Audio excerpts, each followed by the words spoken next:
Live boys. Live boys. All right. I might also have to let my dogs out at some point if they come into my room and yell at us. Who let the dogs out? Chris. Me. Chris, let the dogs out.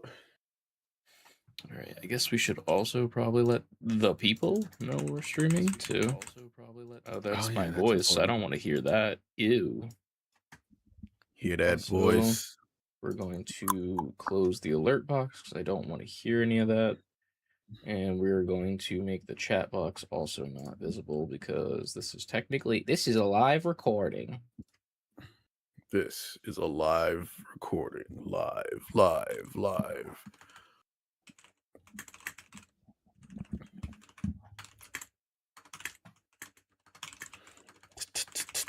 Let me turn my mic up. Clickety, clack, clicks.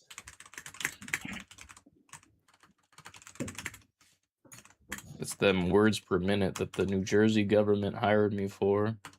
True. You better live up to it. I know, right? All right. So we're doing main pod and news. So pretty much just do it like the old way we did it, but we're going to try and keep it quick and concise. Yes. What I'm understanding. Okay. That's the plan. Let me pull up my Steam so I know what I've played. Oh, shit. I guess I can't really talk about mixtape anymore. I already finished. I talked about that to exhaustion. All right. Mixtape. It was fine. It was a good, cheap game that didn't have much gameplay. Hey, listen, man. You experienced it, though. Yeah, I mean, here's the thing. It was... I mean, I'll literally say it on here. It reminded me of, like, Pajama Sam and shit, you know? Like, the point-and-click adventures. It was just that with more controls. Like, cool. I don't mind. That with extra steps. Exactly. All right. You want to intro this, John, or... I'm not playing. I'm recording. I'm recording the Save Before Quitting podcast. They find the greatest times. Huh? Are you off today? No, I'm not off today. I need you to wrap it up. That's just the way it be. Okay, now. Doing it live. Doing it live. Everything is live. I'm trying to like wait for him to go back upstairs. No, he's gonna hover. Yeah, he's going into where like our other fridge is in the basement to get something out of there and take it. But I'm like, hey Trent, hurry up. I need quiet. Is he off today? Was he off today for? It's summer vacation. Oh, I don't have kids. I don't know when summer vacation is. It's the summer. I mean, yeah, but it's felt like the summer for the past like 7 months. So how am I supposed to? For you. Well, I mean, I'm more so talking about in the sense of the temperature, but yeah, the work situation, but that's true. My bad. Yeah, I've had summer vacation since January. You got the longest summer vacation. Yeah, I know. It's going on 7 months now. I love it. It's amazing. Fucking kill me. 2 more weeks. 2 weeks. All right. Level up. Go ahead. You are not centered. Can you move slightly to your right? That way. Yeah. Perfect. You were like, your face was like just cut off by the frame. So I was like, and now we're good. But behind the scenes that you pay for. Yeah, I know, right? Level up and welcome to Save Before Quitting. I am Ant. That is Chris. Chris, are you Chris? Chris is Chris. I am. It says it on the screen. We're doing this live, if you didn't know, on our Twitch. And we'll get into that in a second. But I got to figure out where I have like overlays for us on our camera, and they're just going to be there the whole time. There they go. Sorry, we didn't. This wasn't the plan, and I kind of sprung this on Chris. So my bad. I'll take credit for that. It's cool. Editor Um, Chris is working live today. I did just find the sunglasses and He lost got them a promotion. immediately. Oh, there it is. He got a promotion with not more pay. There you go. There's the bit. Oh, he was here. Now he's gone. All right. Never forgotten. How could we? Yes, I'm Ant. That is Chris. This is Save Before Quitting. Save letter B number 4 quitting on Twitter, Instagram, TikTok, Twitch, and YouTube. That's a titty. That's a titty. Join the titty gang. You can do that by we have a Discord and we have a Patreon, which are right below wherever this will be posted, which is on all those platforms I just said. Go to any of those and you can find links to everything. Save Before Quitting, all the way spelled out, at gmail.com if you would like to send us an email. Our inbox still works. Doing this live after you haven't done it in a long time, because we haven't done a main pod in a long time, I gotta get the rust off. It's also funny because before doing this, we were talking we got to make this snappier with what we're talking about. I know. And what the discussions is for the news. So it's Right. we're doing that, and then it's okay, so we haven't done this in a while. It's just okay, now what? Right. I think we're doing it though. That's that. Also, Save Before Quitting, all the way spelled out .com, and by all the way spelled out, since I have to spell it, this is the internet. SAVEBEFOREQUITTING.com. Yeah. Go there. We got some merch, kind of like this hat I'm wearing, Save Before Quitting hat. And a whole bunch of other shit. Support us. Follow us on all the things. Do all the stuff. Join the Discord. I can't stress that enough.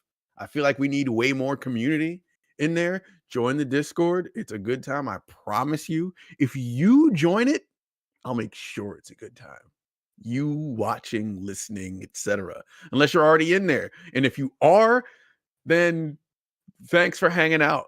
Continue to do so. Continue to contribute.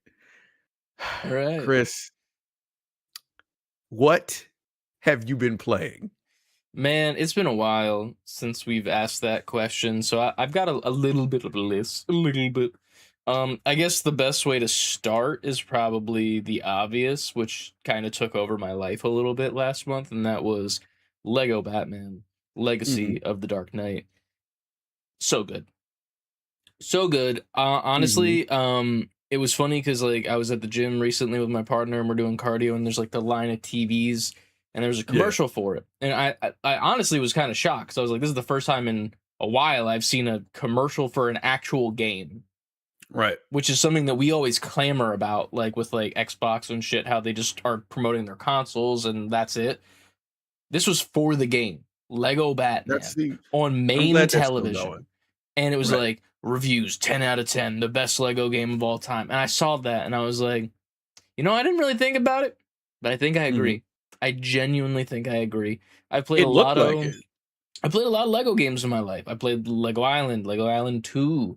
I've played fucking the Harry Potter ones back in the day. I played the Star Wars ones, obviously, the more recent Star Wars one. But this one really just knocked it out of the park. It really, really was a fun time. There's so much to do in Gotham. There's so many different puzzles and fun stuff to do.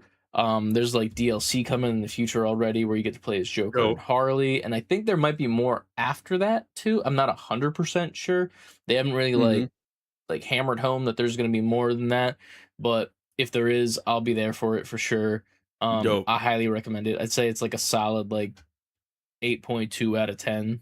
Really, after I watched you play it, I was like, this is awesome. It's really good. I still have plenty more to do as well in the game. I still have to complete the T-Rex in the Batcave by finding the little coins. I got to do all the Riddler trophies. Then there's also Clue Master trophies, which are the same thing, but a different villain that is a little bit more friendly kind of sounding. And other than that, it's just been an amazing time. I think my only complaint is that I wish they didn't omit some stuff from Batman's history. Obviously, this guy back here, Red Hood, there's literally a part in the game before the Joker is the Joker where they're called the Red Hood Gang, and he's Red Hood 1. So it's like, okay, you've done that. And then you have Robin, who then transitions into Nightwing, but you're still able to play Robin. Right. But it's never really like Robin doesn't show back up again. So it's like, in my mind, I'm like, this is a perfect opportunity to have Robin show back up again, give him a new skin, and then it's Jason or it's Tim or something, you know, like to expand it more. They didn't do it. I'm hoping they do it in the future. They technically said they got time. They said Red Hood in the game, technically. They did say it. So like it's there. Right. But we'll see what happens. Other than that, I've been playing a little bit of Rocket League on the side. I posted a video about it the other day. I think they're really running out of ideas. Really? In their Rocket Pass, you know, because everything's got to have a battle pass. Everything's Fortnite. And one of the items that you can get is like a topper for your car. It's a little boat, which is a free 3D printing file that you use whenever you get your printer called a Benchy. So it's a file that is like colloquially used to be like, oh, let me test out this new plastic that I got and see what the settings are. And it's like this little tiny tugboat, and it's a free file that you get online, and they just took it and put it in their game in the Rocket Pass. It's a part of the free pass technically, so it's like I guess you don't necessarily, you're not paying for it, sure. Yeah. But it's still like, why the fuck are you taking a file that's not yours? Like you're making something, you're taking something that's not yours and just putting it in your game. Like, yeah, here you go, little boat. And I'm just like, that's insane to me. That's like you're running out of ideas as of this point, and it's kind of embarrassing, to be honest. Aren't they about to, or did it already happen? They revamped.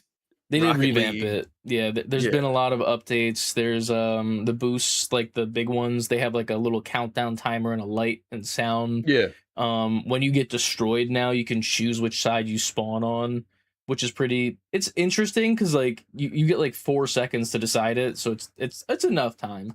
But that's pretty good. Other than that, I just play it casually. And then on the Nintendo Switch, I've been playing Tomodachi Life. Living the dream. We've all seen you in action playing it's so good. It's such a good, fun, goofy game. Like, it's really hard to explain if you don't know what it actually is. It's pretty much just The Sims with Mii's, but the wild meter is kind of turned up to a like 10. You're definitely goofy. Yeah, like there's a lot of in a goofy good way. moments. In a good way. Yeah, honestly in a great way, because it's just funny and entertaining to watch.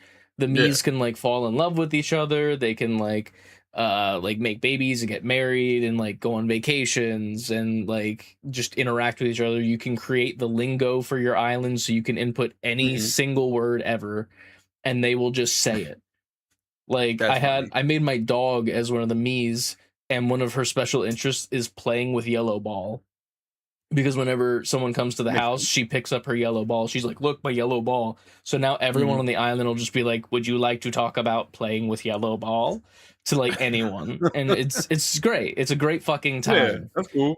But I highly recommend it if you can get it and pick it up. It's a good girlfriend game, if that makes sense. Like when you're sitting there next to your girlfriend playing it, like I've had multiple nights where like I call my girlfriend at the end of the night, and she's like laying in bed and like getting ready for bed, and I'll just start streaming Tomodachi Life to her, and it helps her fall asleep because it's like, oh, look at how fun and cute it is, and then the music is nice and calm. I can see that, yeah. But then she's having a good time watching it. I made Lightning McQueen as a character on stream the other day, which was funny. And then hilarious. She talked to him in game one time and wanted to then break up with me because she talked to Lightning McQueen. I mean, that sounds about right.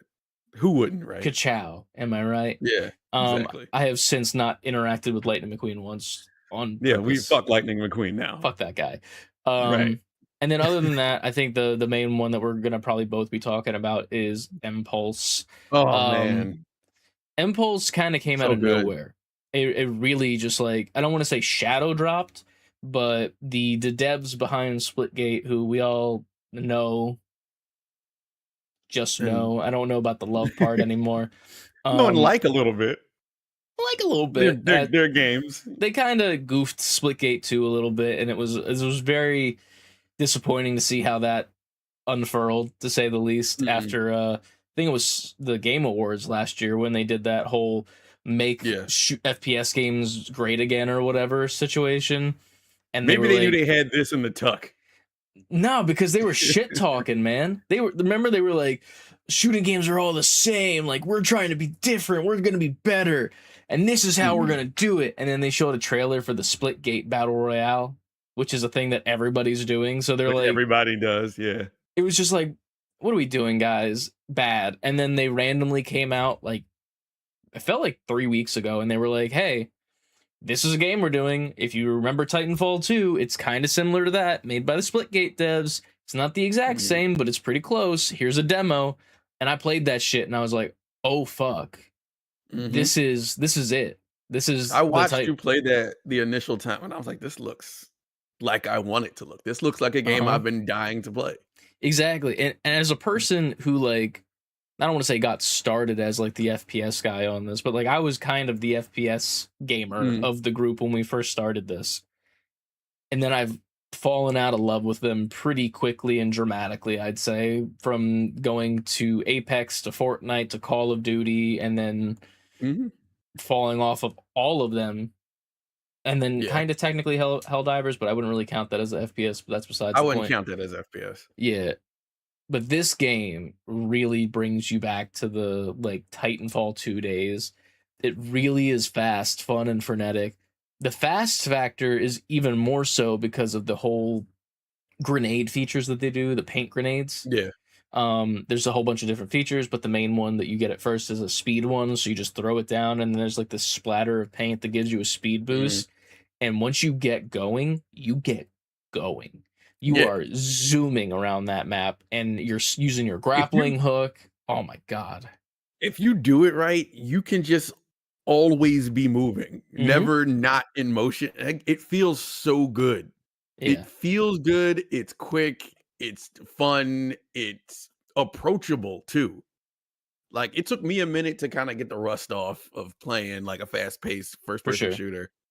But once like it all started clicking, and then that Titanfall like memory went off in my brain, I was like, okay, I got the feeling again. Then you're grappling, hooking, wall running, jumping. It's so fun. It's so fun. It's a great time. I don't want to give it like a too much praise at the start, just because I am weary, because the game did release in early access. It is only like $15 because Steam Summer Sale, I think, and then like early launch sale as well. But there's no in-game transactions. There's no like microtransactions. Everything that's in the game you can get that's in the game by earning points that get you these little loot box that look like the fucking robots that deliver your Grubhub orders in Philly that everyone be like smashing into and trains be running into, you know?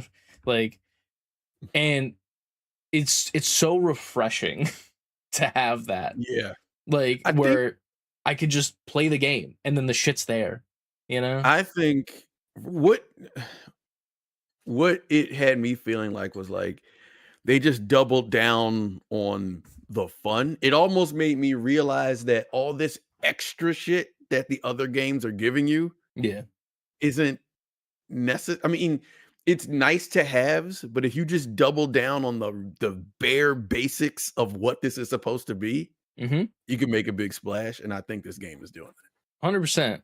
And it's also weird because while saying that it's making a big splash, it's also relatively still pretty small in like the people that are playing it. Like if you go to Twitch now, a big impression, let me say that. It's definitely making a big impression, but like there's only 405 people currently watching it on Twitch, and that's it.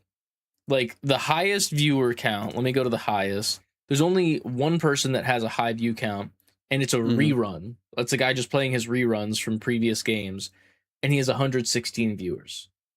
So this game is like very under the radar right now, of like, which I also think is really nice, because like there are sweats, you know, like there's a lot of sweats playing this game, and like you're like, holy shit, they're like really good, and like what the fuck are you doing if you're this good at the game already?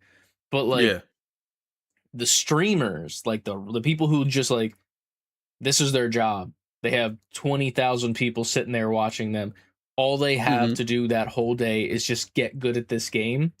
Yeah. Those motherfuckers aren't here yet. So it feels nice still. And I then guess maybe there's no that's adding to it. microtransactions too. Yeah. So like the streamers aren't bringing the eyes to it yet. So that's what I'm worried about.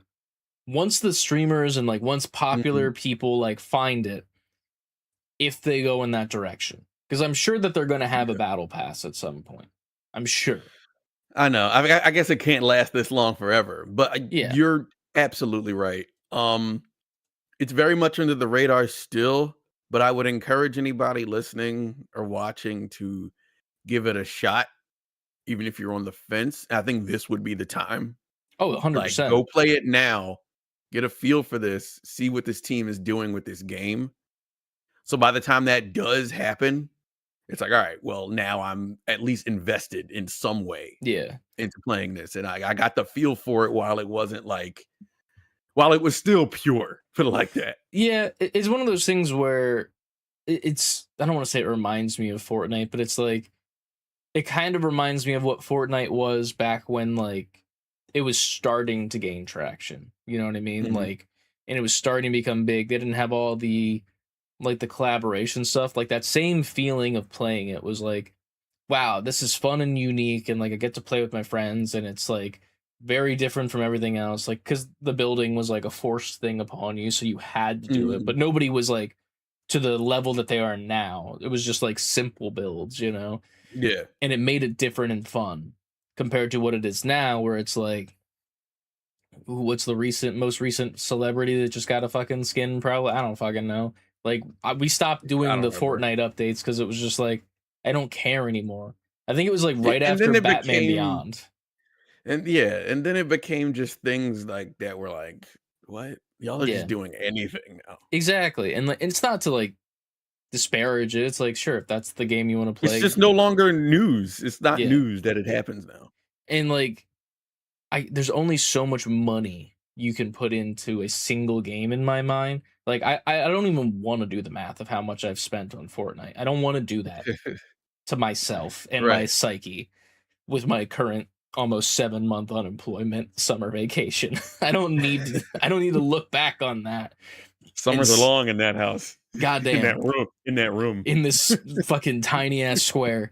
But it's one of those things where I'm like, this game right now, it's like if you get in on it now, you would at least get to experience it and like have that same feeling that you felt when you played Titanfall 2 online again for a Yeah, little bit. for sure. And if it does blow up, if it does start doing the microtransactions and it becomes this other thing, it was only a $20 game. Like, and Yeah. I'm not mad about it. Like, I don't think that this is a game that I'd be like, oh yeah, let me buy the battle pass for it. There is like a free one when you start playing so that you can unlock all the guns and stuff, and they give you Yeah. like different cosmetics and like charms for your guns and shit during early access. But like I don't mind that because it's like I didn't have to pay for it. I'm Exactly. earning all this stuff while just playing the game. In theory, it's not even a battle pass. It's just a progression system. Like it's Right. like old Call of Duty. Like you would level up. Here's the next gun that you just unlocked from reaching level 17. Like that's what it Mhm. was. And it's kind of back Yeah. to that, which is refreshing and only $14. Very Like refreshing. Very refreshing. so For the especially for the price. Like, yeah. I've in the only 2 sessions I've had with it, it very much already exceeded the Oh fun yeah, has exceeded the amount of money that I paid 100%. for it.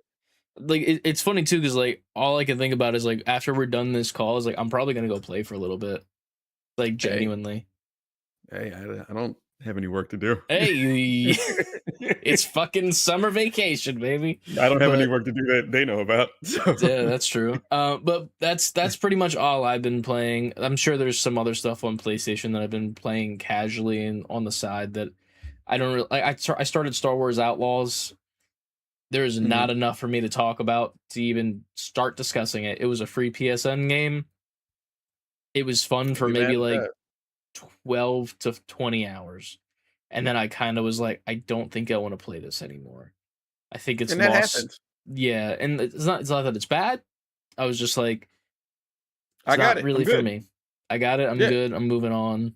and now I'm playing Impulse. What have you been playing Exactly. besides Impulse? Let me pull up my list just to make sure I'm not forgetting anything. Okay. Um. Well, we talked about Impulse. So the other biggest thing I was playing, Mina the Hollower. Ooh. They gave that game a 10 out of 10. That game got reviews off the charts. I sat down with it. I beat it 2 nights ago. Yeah, I think that's when you sent the screenshot. In our Yeah. Discord, link in the description. Yes. I think I put about 38 hours in. That game is a masterpiece. If you like those kind of games like that, even if you don't, you might like it. Do you think I would like it? It's yes. For you, I don't know. Oh, I don't like that. I feel like you hear me out. I feel like you like the idea of it and you'd have fun initially, but I think you might get to a point where you're hitting your head against the wall. All right. Okay. Just me knowing you as a gamer. That's valid. That's valid. I still haven't beat like the second level in Shovel Knight, so yeah. And it's not even like Shovel Knight. It's more like, obviously it has the top-down Game Boy Zelda aesthetic. If anybody knows, like Link's Awakening for OG Game Boy and Game Boy Color and shit like that, it has that aesthetic, that art style. So you would look at it and think like, okay, this is just Zelda. But you play it, it's Zelda, it's Castlevania, it's like Dark Souls, it's RPG elements in it. It's a lot of stuff baked into this top-down action RPG aesthetic. Okay. Like your weapon, you can get the whip, like the whip from Castlevania. Obviously, they don't call it that, but that's what it is. There's a whip, there's a hammer, there's like dual like swords. You can pick whatever weapon you want. You could pick one at the top of the game and then unlock the rest as you go. Oh. Pick whatever you want. Recommend one at the beginning, or is it just like whatever? Whatever one. They tell you what their attributes are, and you can try them all out, and you pick one. What one you want to play with. Okay. I went with the whip. But again, like I said, you unlock the rest of them later on. The game itself, though, is I don't even know where to start. It looks like, from just looking at it, like, all right, this looks like a nice, cool, like simple experience. Like you're looking at it like this is just going to be, hey, probably boss fight, travel, RPG stuff, end boss. Everybody go happily ever after. It has so much more depth than I was expecting. There's hubs all over the place. You can kind of go in anywhere you want, kind of thing, but they kind of funnel you after a while. Like, hey, they give you like hints. Like you talk to people in the town, like, hey, I heard this was happening at key area. Like, kind of like, go there. Get your ass over there, please. Right. But this game is like hard. And they have the whole like bonfire thing. Like you go to different areas, there's a bonfire. So if you die, you'll respawn here type thing. And get used to those areas because they also heal you. But once you come back from them, everything comes back to life. You're leveling up you're leveling up your attack, your defense, your sidearms all throughout the game. They all go to level 10, I think, to get maxed out. And it's one of those games where like, okay, I got this down. I know what I'm doing. Then you get to an area and everything just murders you. And it's like, oh, you can't brute force. You literally have to like learn patterns, how to beat people, how to get over this, what's the best tool to use. Sometimes you could use multiple tools. There's not one way to complete this. You can just figure out a way to do it. I love that. It's a game that really respects gamer intelligence. Like, hey, if you've played a game like this before, we're not going to tell you what to do. Figure it out.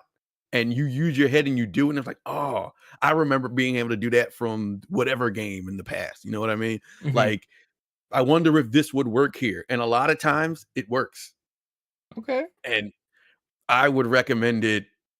Right now, it's my game of the year. Wow. Game of the year. Like, I beat it I put 38 hours in. I beat it and it said I'm 85% done. I'm like, oh, I thought I did more than I actually did.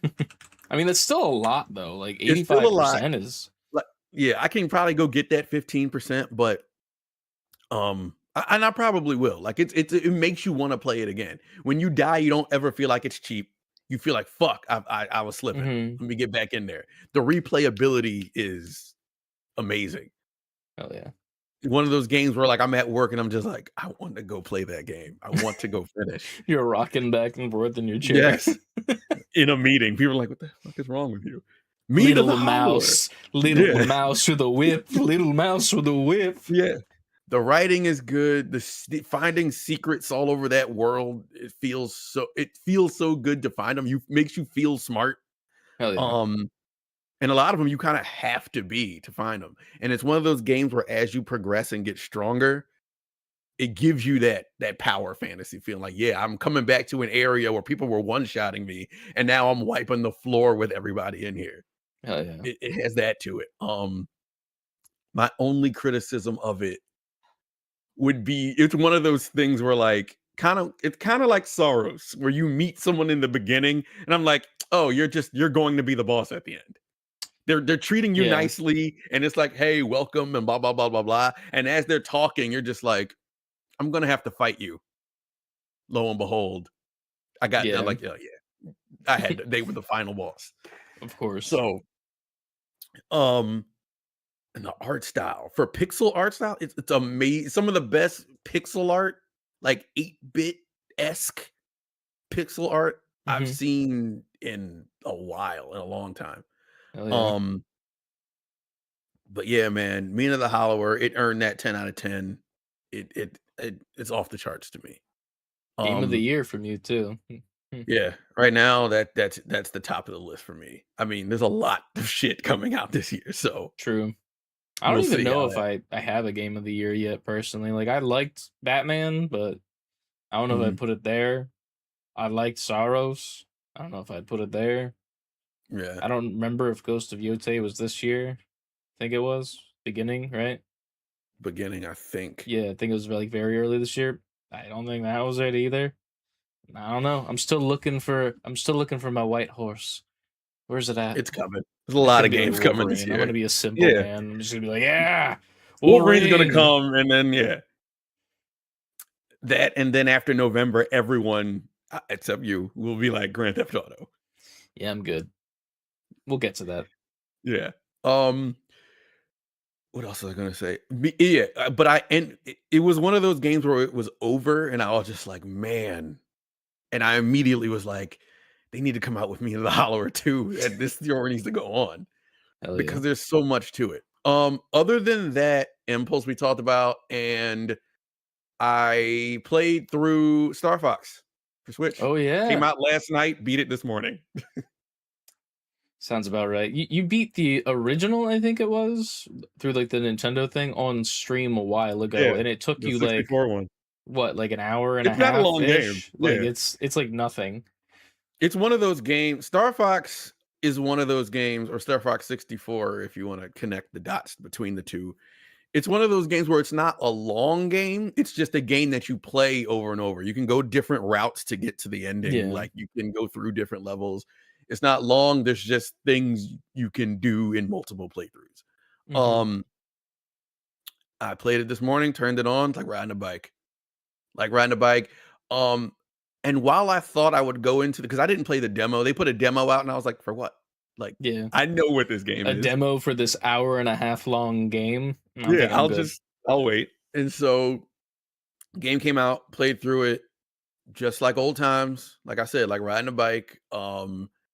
But they've added extra cutscenes. They gave the characters a little more dimension to them. Okay. I see what they're trying to do, and I'm on board with what they're trying to do. There was a lot of criticism about like, oh my god, they're remaking this again, blah blah blah blah blah. But with the added cutscenes, the added story, because there's story in it that wasn't in the 64 version. They Mhm. added extra shit to it, so it's just like, okay, they're they remastered the original story, added dimension to it, and gave links. Like they're going to now create another Star Fox story. For sure. I would So hope this so. is a launching pad to whatever the next Star Fox is. Like, hey, if you've been here before, we've refreshed the story. Hey, if you've never experienced Star Fox, this is a great jumping in point. And it is. I can honestly say this is the best version of Star Fox. Like now it's like, okay, like 64 was always had the crown, but now this one is like, this is the one. Okay. This is the one. And There's I'm happy. Online play, right? Yes. Is that online with like exclusively friends, or is it like you could play with anyone type shit? I'm not sure. I didn't touch the online. I'm looking forward to hearing back from you on that part, because that was like the one thing that interested me for it. I was like, I'm curious how that goes. I don't think it's campaign online. You just play against each other. Yeah, that's more so like if it's like versing each other, like that's kind of fun. Yeah. Because that was on 64. I mean, I'm not online, but multiplayer. Okay. Yeah, I see what they're doing. This is the best version of this story they've done so far. And I want them then to now continue it. I think now I understand why they just called it Star Fox. It's not called like Star Fox Remade or Star Fox 64 or Star Fox Revisited. It's just Star Fox because now here's the real story. But it's great. It's great. Like I said, beat this morning. And I want to do it again. I want to do the other route and go to the other stages, just like I wanted to do on 64. So it felt good going back to that. I'll touch more on that in the news because we got some things that kind of relate to that. But sounds good. Yeah, that's what I've been playing. Hell yeah. Well, that's what we've been playing. So now it's time to go into the news. We normally have like a big old transition and go to the news guys and blah blah blah, but we're here, so we can just go straight into it like old days. It's 2022 again. It is 2022 again. We're here again. So welcome to Save Before Quitting News. This is the news segment where we go over what's been important over the past couple weeks and we wanted to touch on. We have a lot of recent stories, but we have a couple here that we're going to touch on that were from like a week or two in the past, probably, I think. That we still think have some relevance and we can talk about. But taking it straight off from the beginning, probably the biggest news story that just came out probably yesterday or the day before. GTA 6, take it away, Ant. This is your baby. You talk about it. All right. What everybody was waiting for, the GTA 6 price was announced. $79.99 for the standard version, $99.99 for the Ultimate Edition. I don't think that's bad at all. I think that's cheaper than what people were expecting it to be. I think people thought the basic version was going to be $100. Having the standard be $80, I'm like, that's whatever. That's close enough to the regular prices. I think there was a game that already came out that was $80, and I don't remember what it was. There was a $79.99 priced regular game.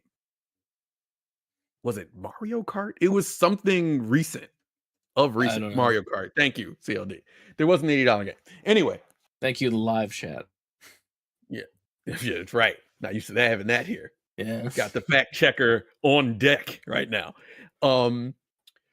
Physical version includes a download code inside the box. People had an issue with that. I think for me at this point, like I don't really expect anything more than that. Like because essentially isn't the disc just like a key anyway? I mean, point? Not really, because like you can give a disc to someone else to use the game. Like the whole thing, like, and Javaraf spoke on it in our Discord, and that was like where the discourse was. Is like they like, for example, they got the Astrobot game, and they played through it. They had a good time, and I didn't want to buy it, so they let me borrow their copy. So I could borrow their copy. I played through the entire game.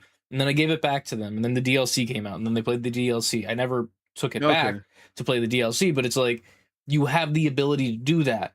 As opposed with this, where it's just like, it's also unnecessary to call it a physical version. Because it's not a physical version. It's a piece of paper inside of a box. Like, it's a physical box.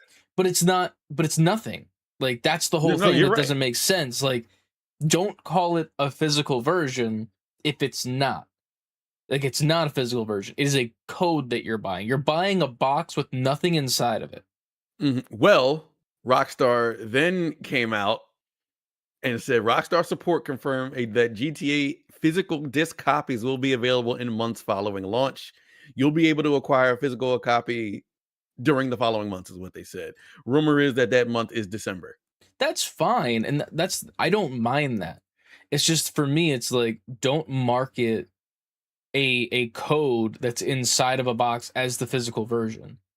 You know what I mean? Like, you also don't need to make physical versions. Like, it feels like such a waste of material, like, in like the world sense. You know what I mean? Like, we're already using enough fucking crude oil in this world to make the amount of Legos that are being made. You know, like, there's so much fucking pollution and shit in the world. If we're gonna get, like, you know, like, political about it, why are we making video game boxes for a piece of paper that has a fucking QR code or whatever the hell it's on? You know why? Because there's people out there who don't care that the disc isn't in there, and I just want to have it on my shelf.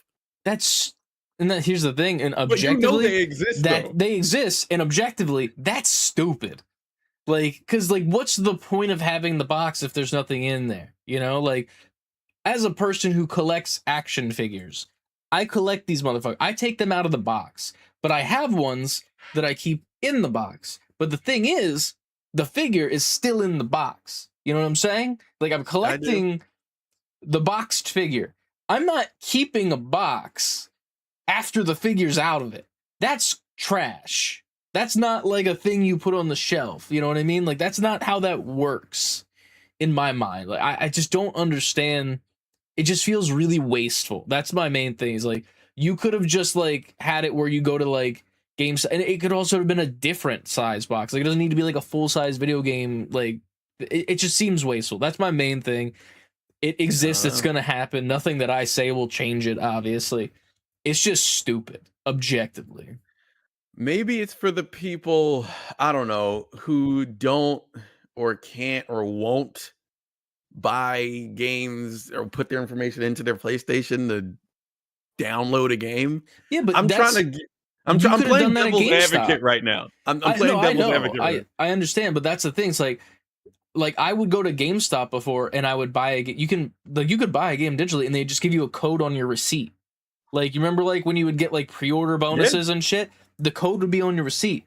That's your game right there. It's on your receipt. Here's your little code. Here's a little or give me a piece of paper that has it on there that I have to scratch off, you know? Like, give me a scratcher, like a GTA 6 like little like postcard like this big. On one side it's got the two main characters, on the other side it's got the Latina lady with the thick thighs, and then you got to scratch away the code, and then it's just there. And then there's your game. That's it. You don't need to give me a fucking little plastic case to hold it. Like, what are we doing? I don't know. It's for people who don't want to put their credit card information into their PlayStation. It's wasteful and bad, and it's dumb. Hey, man, it's fine. Well, I know you're just playing devil's advocate. I'm just being the asshole here. Preloads begin November. Well, no, yeah, preloads begin November 12th. Pre-orders have already begun. Rumor is they are already blown, like they already are making unprecedented money off of that. I think the last thing I saw is like it already sold 39 million copies in preloads, in pre-orders alone. It's not shocking. Ultimate Edition includes, for people who need to know that, Jesus Christ. Ultimate Edition includes the following rewards: 95 Grody Cheetah, that's a car. Jason's Dinka Enduro motorcycle and Crest kayak. Ganado retro build for Jason is one of the characters for people who don't know that. Ganado retro build for Jason's Vapid Ganado. What is a Ganado? Is that a boat? Like, I don't know what a Ganado is. It a car? It's an Italian dish. Got it. Access, you get a retro build for an Italian dish. Access to Ride Out Customs mod shop. Access to One-Eyed Willie's mod shop. Shih Tzu Squallow boat.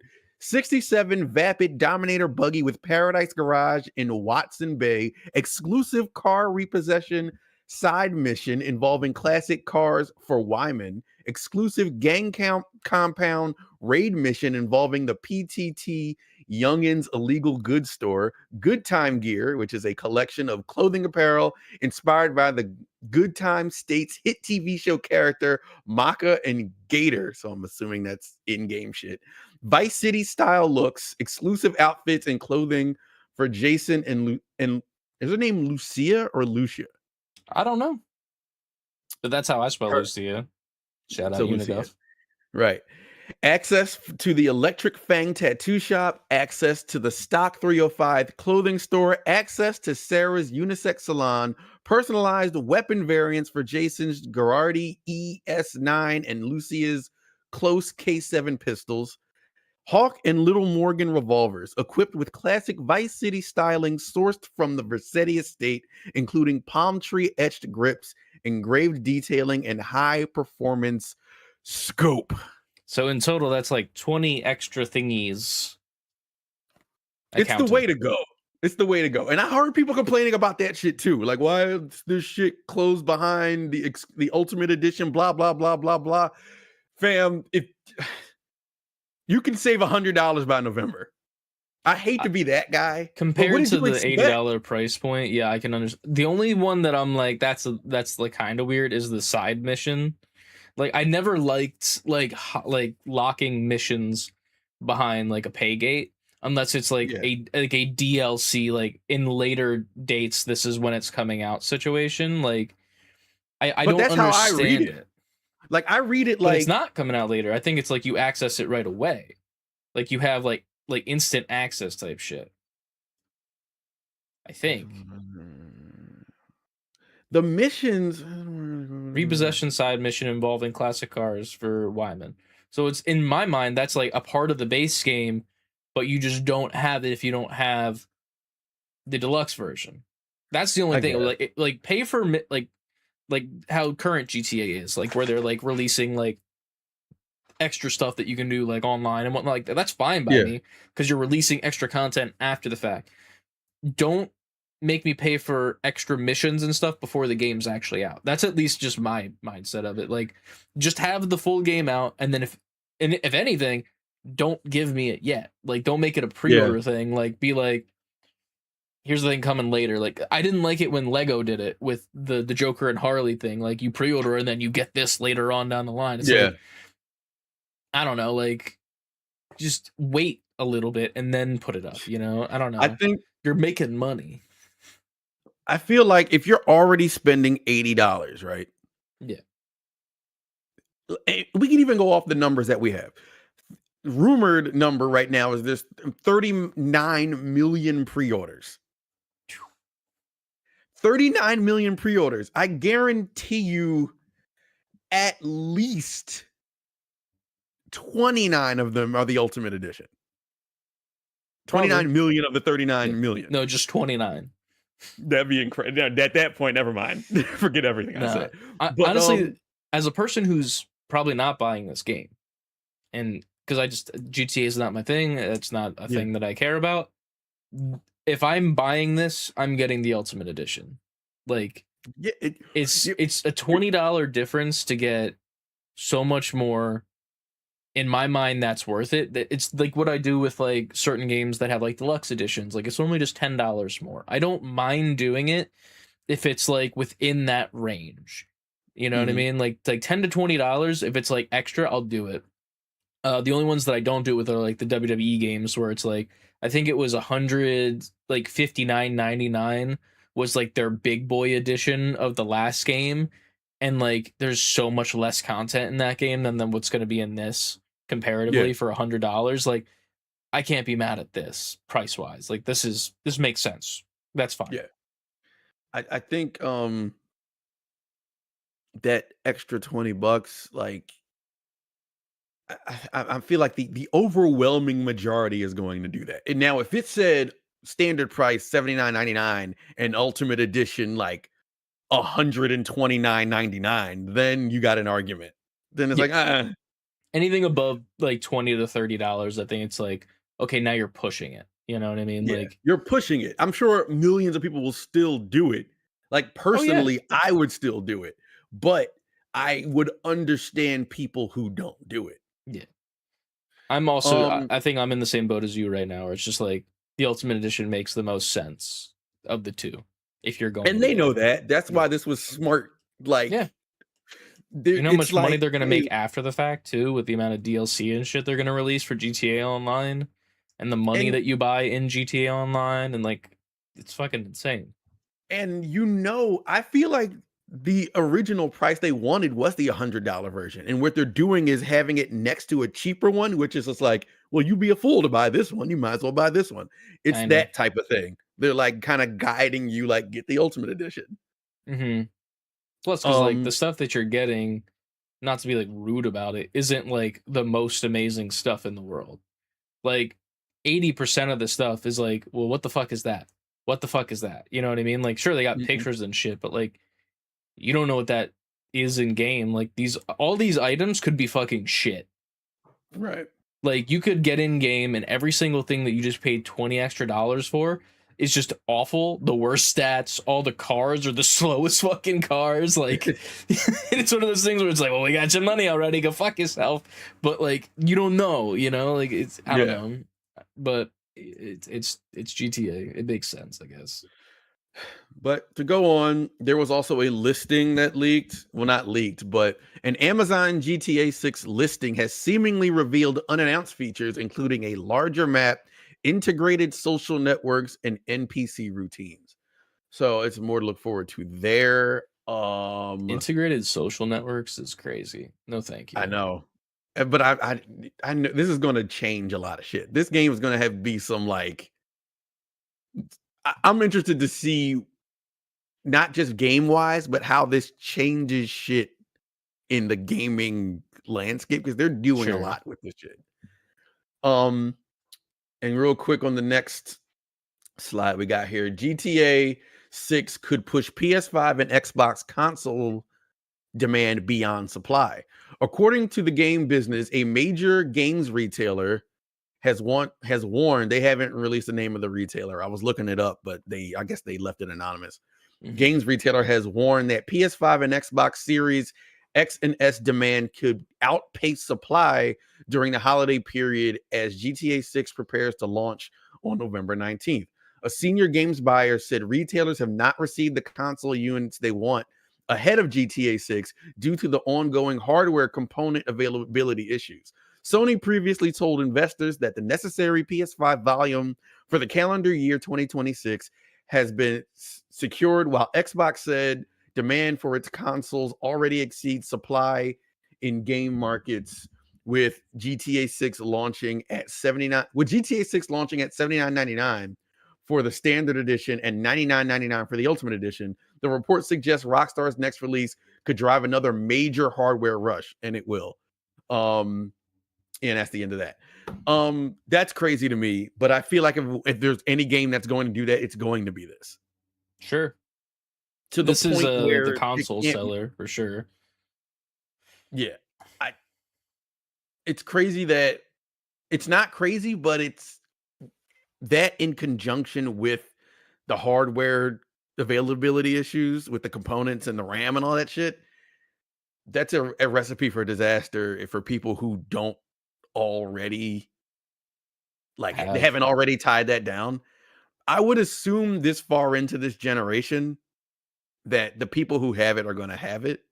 But if you don't, and you're don't wait until the holidays to get your console. I mean, we'll get to that in a second too. True. And don't wait until this comes out to get it. Get it as soon as you can before things get worse. Because let's get to that. Is that next? I'll bring that to the next one. Yeah, I think that should be the next one. I forget where it was at. I got it. I'm dragging it up. There we go. Jesus Christ, this is just so bad. Effective August 1st, 2026, the price of Xbox consoles will increase by $100 for the 512 gigabyte models and $150 for the 1 terabyte models. We will be updating prices worldwide. This is Microsoft. We will also be sunsetting our 2 terabyte model. Insane. Things are looking crazy for Xbox as of late. And we'll get more into that with the studios that are going down in Xbox. They're really digging themselves a bigger hole. Obviously, this is in relation to the hardware stuff that we just talked about. Yep. Honestly, while it's easy to kick Xbox while they're down, I don't see them being the only one to do this. I feel like we're going to see more of this. It makes sense because I mean it's really just supply and demand. It just really sucks that the demand and the lack of supply is coming from a bunch of idiots who really wanted to use AI to make themselves look like a Studio Ghibli character because they have no creative talent. You know, like it's like, oh, let me make these AI videos of fruit on Love Island, and like it's like Fruit Love Island on TikTok, and let's do these AI videos of this and AI videos of that. It's like cool, like we're not only destroying our planet, but we're also almost effectively like walking towards destroying the industry if people are not able to be a part of it anymore and like participate. Like you can Yeah. release these games and shit. Obviously they're gonna sell. Obviously they're gonna make money. But it's like there's gonna be a point where people just aren't gonna be able to afford these fucking consoles anymore, and they already were a luxury. Like these are already a luxury. Like they're like $500 to $600 ish, and now you're gonna Yeah. make it even more. Like that's insane. That's The insane. most expensive PlayStation is what, 900? I think, yeah. I And then think the honestly, I'm PS5 Pro is like 900. about to drag this up to talk about it next. We're rearranging our news live on the fly. Yeah. But I mean, honestly, that it kind of just leads right into the next. Like, we can go straight into the next story talking Yeah. about it. The Steam machine was also just pretty much like dropped, not dropped as in like Yeah. out, but the launch date is coming up soon on June 30th, and they dropped the pricing for it, and it's fucking abysmal. I'm just Yeah. gonna read from the Steam machine details and then below. I think that's probably the best sense to do it. That's So the the streamlined version. Yeah. launch date is June 30th. The platform category is obviously PC, and the operating system is the Steam OS 3. Reservations, if you do want to do it, the signups end on the 25th at 10 a.m. So you missed it. Sorry. Yeah, I was about to say, as of this recording, it's over. As of this recording, get fucked. Selected users will be emailed during the week of June 29th. Selection will be random. A Steam account in good standing is required. The account must have a Steam purchase before April 27, 2026. Only one signup is allowed per household. Valve says the system is designed to be more fair and help filter our bots. So now getting into the details of pricing and specs. The 512 gigabyte Steam machine, the price is $1,049. Controller not included. CPU is a semi-custom AMD Zen 4 6C 12T. GPU semi-custom AMD RDNA 3 with 28 CUs. Memory 16 gigabytes. VRAM 8 gigabytes. Storage 512, obviously. Expandable storage through a micro SD card slot. Connectivity through a Wi-Fi 6E. 6. Yeah. Yeah. Bluetooth, obviously, Ethernet, gigabit internet, wireless adapter, integrated Steam controller, wireless adapter. Form factor, small form, approximately 6-inch cube, which I believe is the same as the other one. But then there's also the 2 terabyte version, which takes a pretty big hike from that, I would say. From 512 to 2 terabytes, goes from $1049 for the price to $1428. $1428 with a the controller. Yeah. Without a controller, it's $1349. Yeah, so the controller, I guess, is worth $100 by itself. So they're adding on about an extra $200 for the 2 terabyte version. I'm pretty sure that everything else is pretty much the exact same. Looking back and forth, comparing and contrasting, besides the terabyte storage, everything is the exact same except for you get that controller. And then with the 2 terabyte version at the end there, after the small form factor, they do also say you get extra face plates, red fabric, and solid walnut. So that, I mean, if that's not worth $1,400, I don't know what is. Insane. In fucking sane, dude. Like, what are we I doing? was all about, like, okay, if this comes out at a respectable price, I'll just have this, like, I'll sit this in the living room. Like, all my gaming shit is in the basement, but this will be like my little living room box if I want to just quickly play something on the TV. My little $1,500 living room box. They said the price, and I was like, oh, never mind. Fuck, I don't need that. I don't need that at all. Like, what do I need that for? This is disrespectful, genuinely. Like, not even to be like superfluous with my words. Like, this is fucking insane.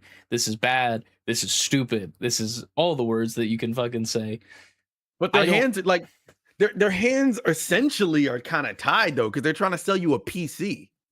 But in that also a worse that version, price point, yeah, and with that price point, like, say, let's go with the highest price point, right?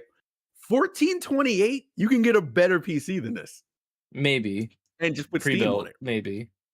That's what I mean, though. Yeah, like that's a better within the range of what this is, not like top of the line. For sure. Like, I'm pretty sure you could probably get a better version of a PC. We could honestly like figure that out at a later date because we're doing this live.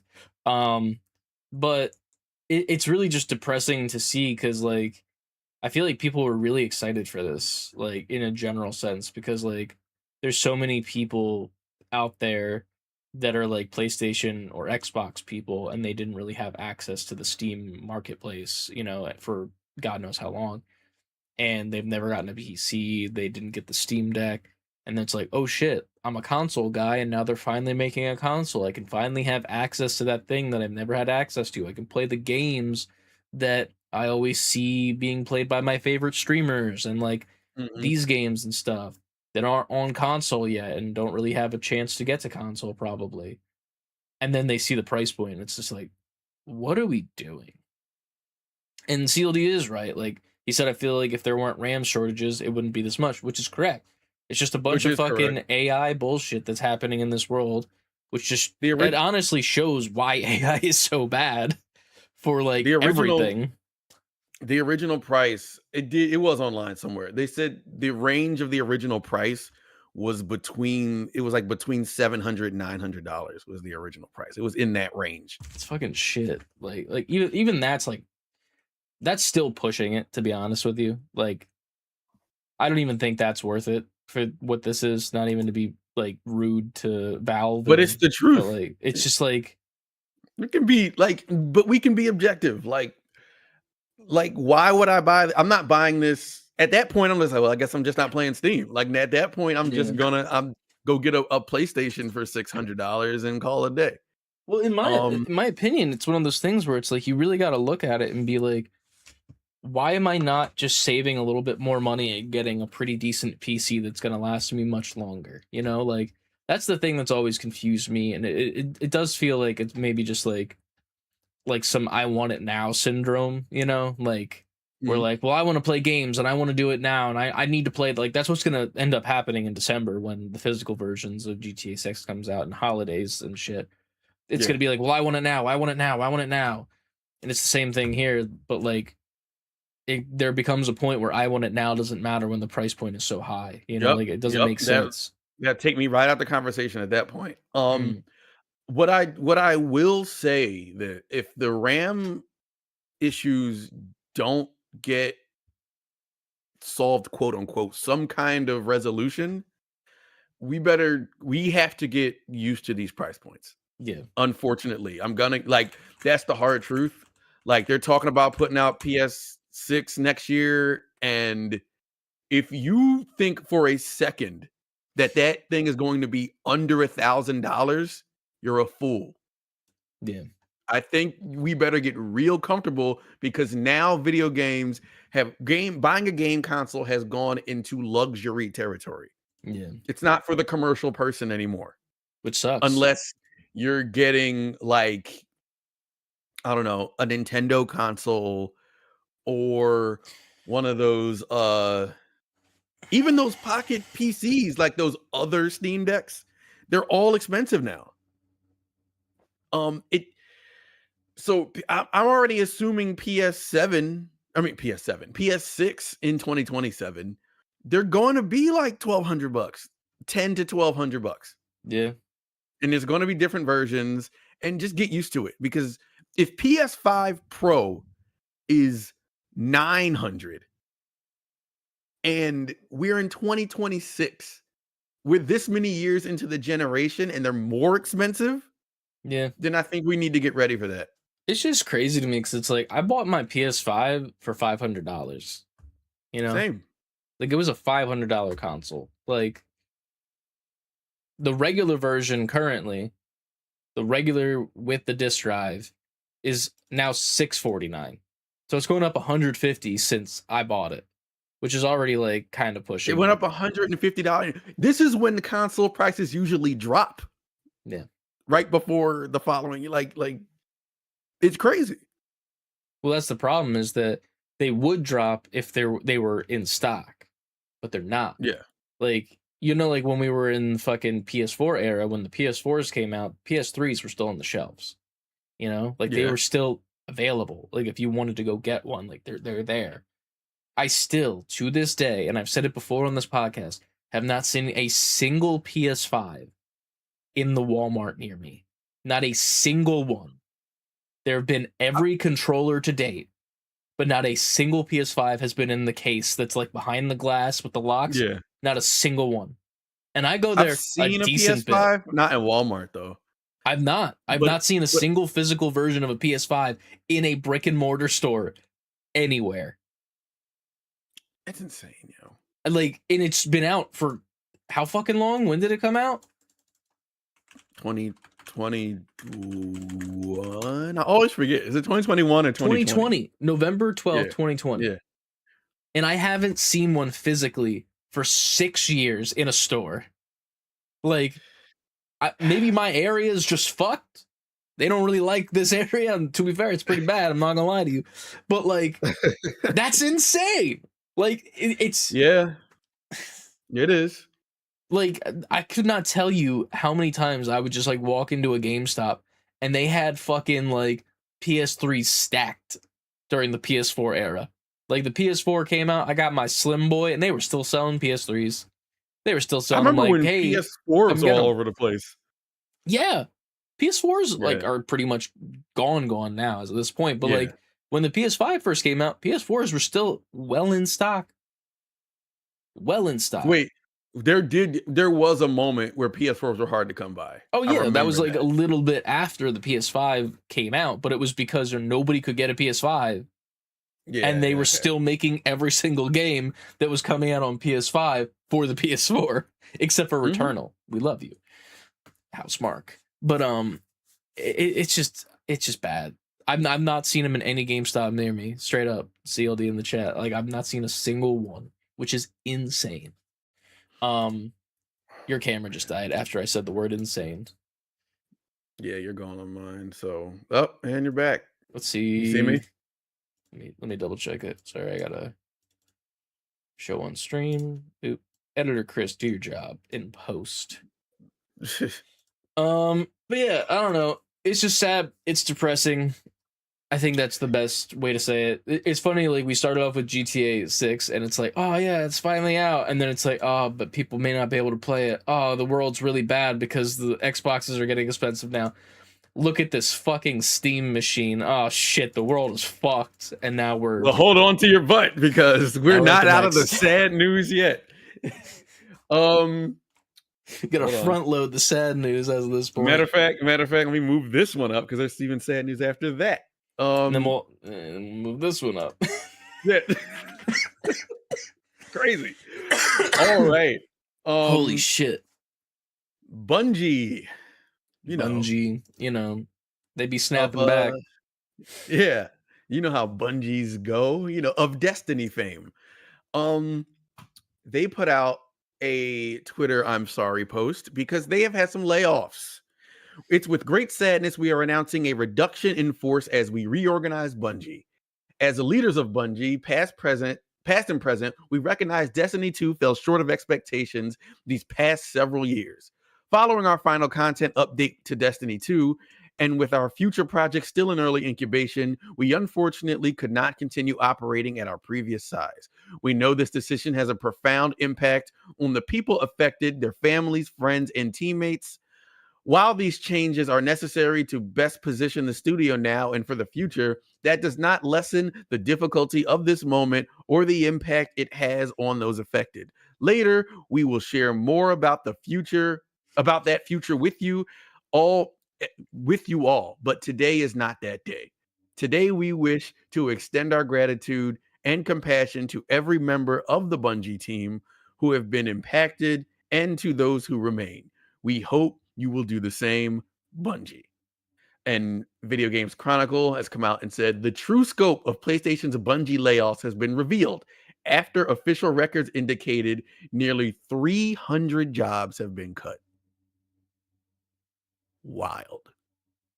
Wild times, man. Yeah. Wild, unprecedented, sad times in gaming is going down.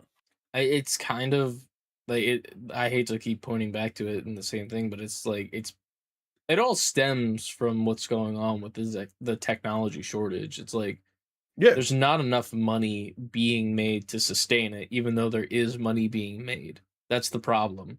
And with the way that the technology shortage is going, and with how different tools in the world are being advanced in ways that they probably shouldn't be, like with AI, like there's definitely, like, it is a tool at the end of the day, and there are accurate uses for it that would make sense to do, like, and like we've had this discussion before where it's like, in my mind, that it should only be really used for like medical stuff, and not that it's not being used for that, because we know it is, but it's like that's where like all of the resources should be going into, like figuring stuff out more. And your camera is gone again. Damn, what is happening? I don't know. I can do the Discord. I'm back again. All right, we'll do this for now, and then if it happens again, we'll switch to Discord.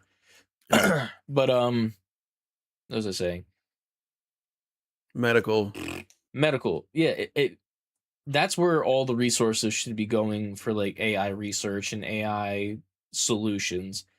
The way that it's being used by certain people for like creative endeavors, it's just really lazy and really bad. Like there's recently been an interview with some of the people working on the Tomb Raider games, and they were kind of talking about how like they almost got rid of concept artists or some shit along those lines to like create assets for them instead of having in-house people making them, which is like, so many people just lost jobs that are concept artists and like prefab artists that are making these things that are like the building blocks for the main game for once it gets pretty. But now you're taking those jobs away and giving it to a computer just so it's easier for you. And like, I understand that it's a new and exciting tool, and like, look, we got to the finished product so much faster so that we can get it to the people faster. That's not necessarily what I think is needed, in my opinion. Like, I don't care if we have to wait longer, as long as I know that it's all human made, you know, because like that's the beauty of art, is that it's human made, as opposed to like this robot help me get to the end result faster. Like, it doesn't make sense to me in that sense. So if I could play devil's advocate for $100 million billion companies, which I don't like to do, but I'm just going to do it for the sake of conversation. What if they're like, we're not making money, even if we have these concept artists, we are not making any money on these games anymore, so we have to cut the fat somewhere while still getting a product out? What would you say to that person? I would probably say that those people aren't the fat, though. That's the thing. Like, you find solutions other ways. It's not through AI. Like, AI isn't cutting the fat. AI is making the world worse and making you lose more money. You know, like, in the grand scheme of it. Because now people can't buy your consoles to play your game. It's like you're shooting yourself in the foot. You know, it's like, well, let's trim the fat. Let's get rid of some of these workers that are making the free prefab stuff so we can get the game out faster into people's hands. People can't get the game in their fucking hands. So it's like, where's the money being made? Because those people can't afford the consoles now. People aren't buying consoles to play your game that you just like saved a little bit of money on. Like, it doesn't make sense in the grand scheme. Obviously, it's all like It's all fucked. Everything is fucked at the current moment. But like there is no one solution, but the solution that they're trying to use, it's like not even putting a band-aid on the situation. It's like taking like a really disgusting rag that has germs and fucking it's not sanitary and putting it over an open wound, you know? It's like that's what they're doing right now because it's just gonna fester and make it worse, you know? Is that why? I don't remember Bungie saying anything about AI. I know we're just talking about AI in just general in the industry. sense, yeah. I don't know about them specifically, but I feel like they're just hurting because of what's happening in the overall sense of the gaming industry because of the consoles shortages and the technology not being able to be afforded because of what it's being used for in reality of what's happening. So where do we? You know what? I'm gonna hold on to this next question until after the next one, the next slide. Next slide, going into it. Multiple Xbox studios are in negotiations to go independent in an attempt to avoid closure, including Compulsion Games, Double Fine, and Ninja Theory. Which include, I forget which one specifically is the one that did South of Midnight, but one of them did. I'm not good with names. Is it Compulsion? I don't know if it's Double Fine. I can't remember. Either way, more bad news. Xbox was the one buying studios left and right. Now they're dropping studios left and right or negotiating with studios left and right. Bullshit. Xbox is in a bad place right now. Yeah. Coming out of like right before the Xbox showcase where they were announcing all these new initiatives and what they were doing, it seems like they were like, okay, they're trying to right the ship and I'm all for the direction that they say they're going in. Post the Xbox showcase, it's just been like what the fuck is going on? I'm sure everything we talked about has a lot to do with all these decisions. Because out of the big three being Nintendo, Sony, Xbox, Xbox is probably making the least. It's funny, they probably have the most, but are making the least out of in gaming. Probably in that sector, which is so funny compared to like 2 years ago when like it was like Xbox Game Pass, the greatest deal in gaming, and now it's like, is it? Like, I don't know what they're gonna do. They're still hanging tight on like, hey, we're not going anywhere. They're still making the next console, their next $1,200 console. Yeah.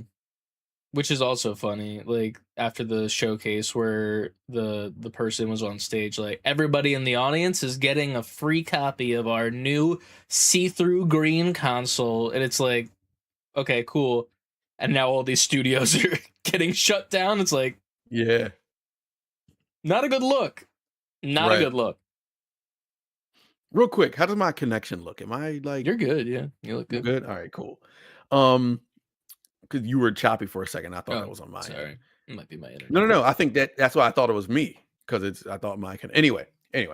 Yeah, I don't know, man. And the future of gaming for me is just like this is the question I was going to ask before. If everybody's losing money and there's no profit being made big enough on these games unless you're Nintendo or unless you're GTA 6, then what does the future look like? How can they even be like next console next year? For me, that would seem like such a horrible business plan. I would be the one guy in the boardroom like, how about we don't do that? That sounds like a really bad idea to put all of our resources towards development of these new consoles to put on market for outstanding prices that the common person can't buy. For lack of games and there aren't if we're not making money on the games go. Yeah, like what's the point? Because then at that point, we said this on here before. You know how it already felt like a hard sale when we were kids and we wanted the new $300 console. And you had to ask your parents, like, hey, Christmas is coming. Can I get this fucking PS2? Like, what's up? Like if I wasn't my son's father who was already just going to get the new game thing and I'm just a random, and I'm a everyday man everyday working class man, and my son comes to me like, "Hey, I want the new PlayStation 6, and it's going to be anywhere between $1,000 and $1,300." I mean, like, what? That I Yeah. could buy everybody's gifts for that much money. Like, I'm not. It would be such a harder sell. You know what I mean? So I feel for like the teens and the kids now. Like, how do they sell the idea to their parents to do that? Parents who aren't connected like us, who I know mean, what's happening. I don't know, to be honest with you. I don't really know if there's a correct answer specifically how they do sell it to them, because it feels like the way that we're moving in the gaming industry, it's almost becoming not for kids anymore in the first place. Like, Yeah.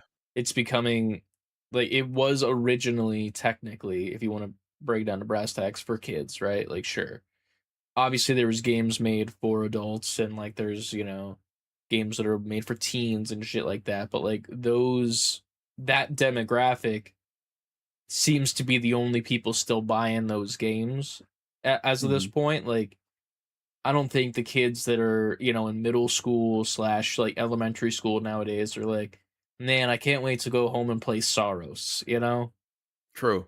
You know like what? That's a good point. They're not like playing the games that are losing they're playing Roblox and Fortnite yeah. and And shit like like that. they're playing games that give them the connectivity with their friends that they want, which is important, obviously.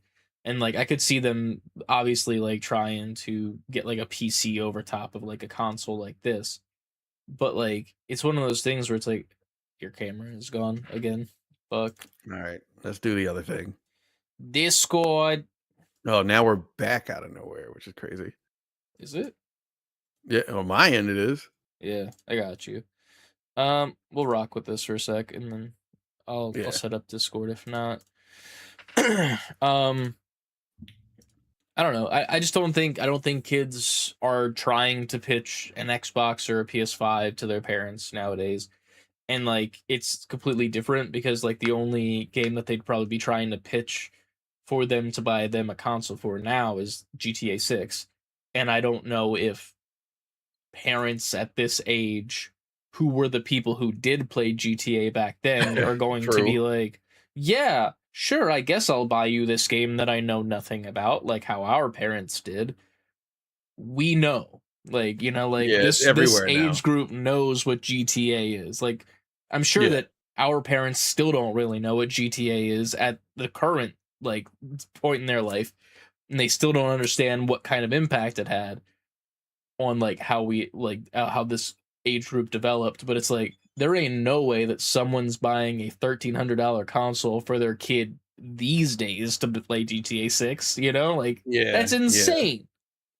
Yeah, it is. I think that well, this even lends itself to the conversation and we'll move on. I know we got to get through it.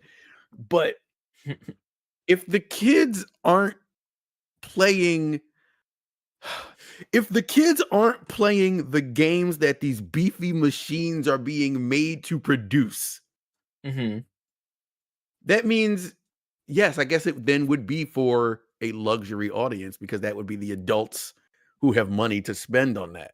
Yeah. But if I you're mean, making it for that demographic, that seems like you're still going to lose way more money because something like Wolverine or Last of Us or Spider-Man, they take years to make. You might get 2 per generation.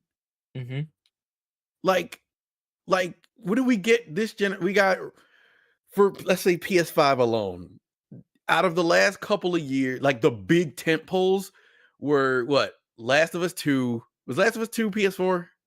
I already don't remember. I think they remastered it for PS5, but I think I it know was they originally remastered it, PS4. but Yeah, originally PS4. All I right. think. So I'm not going to include that. So let's just say we got that intergalactic game coming out. We had Ragnarok. We got that new God of War Laufey coming out, and Spider-Man and 2. Wolverine. Spider-Man 2 and Wolverine. That's 5 games in Sorrows. 6. No, I'm talking about like AAA, like Oh, Sorrows. I'm talking about the the ones that ones the that world people stops would for. know. Yeah. Yeah. Let's just count those 5. PS5 have been out for 6 years. We had 5 big games. And they 2 of those aren't even out yet that you've listed. 2 aren't out yet, and they said Spider-Man didn't return the profit that the cost to make. Well, that was because they fucking canceled all the DLC for no fucking reason after it was allegedly leaked online, which... And my point is, I think these studios are scrambling, and they're just like, yo, we're losing money everywhere. We're hemorrhaging. The ship is hemorrhaging. We're sinking. Yeah. Not sinking like out of business, but like, yo, we're just throwing money in the trash. Like, what are we doing? And I think they're scrambling to just try to figure this shit out. Yeah. All to come back to me saying, putting out Project Helix from Xbox and PS6 in the next year and a half is dumb. Yeah. That's so ass backwards. And then honestly, even more so being ass backwards, moving on to the next story, games are getting fucking delayed after being shown off years ago. Speaking of them, Xbox delays Fable to 2027. Fable was shown off it's been shown off for a while, but like last year was like when we were like, oh shit, this looks like it's close to being done. Then they had their own like big old section after one of the showcases that was like really cool, showing the in-depth of it. But now it's launching in February of next year. And then on top of that, Marvel 1943 Rise of Hydra, the Black Panther and Captain America game that everyone forgot about. How long ago was that? Honestly, way farther back. Let's look it up. Marvel's 1943 Rise of Hydra. When was it announced? October 2021. Wow. And it says delayed until 2027 or later. Or later. Like, I get no the offense, Fable delay. I don't even want that game. I don't even want that game anymore. You know how good that's going to have to look when it comes out? Or when they show it?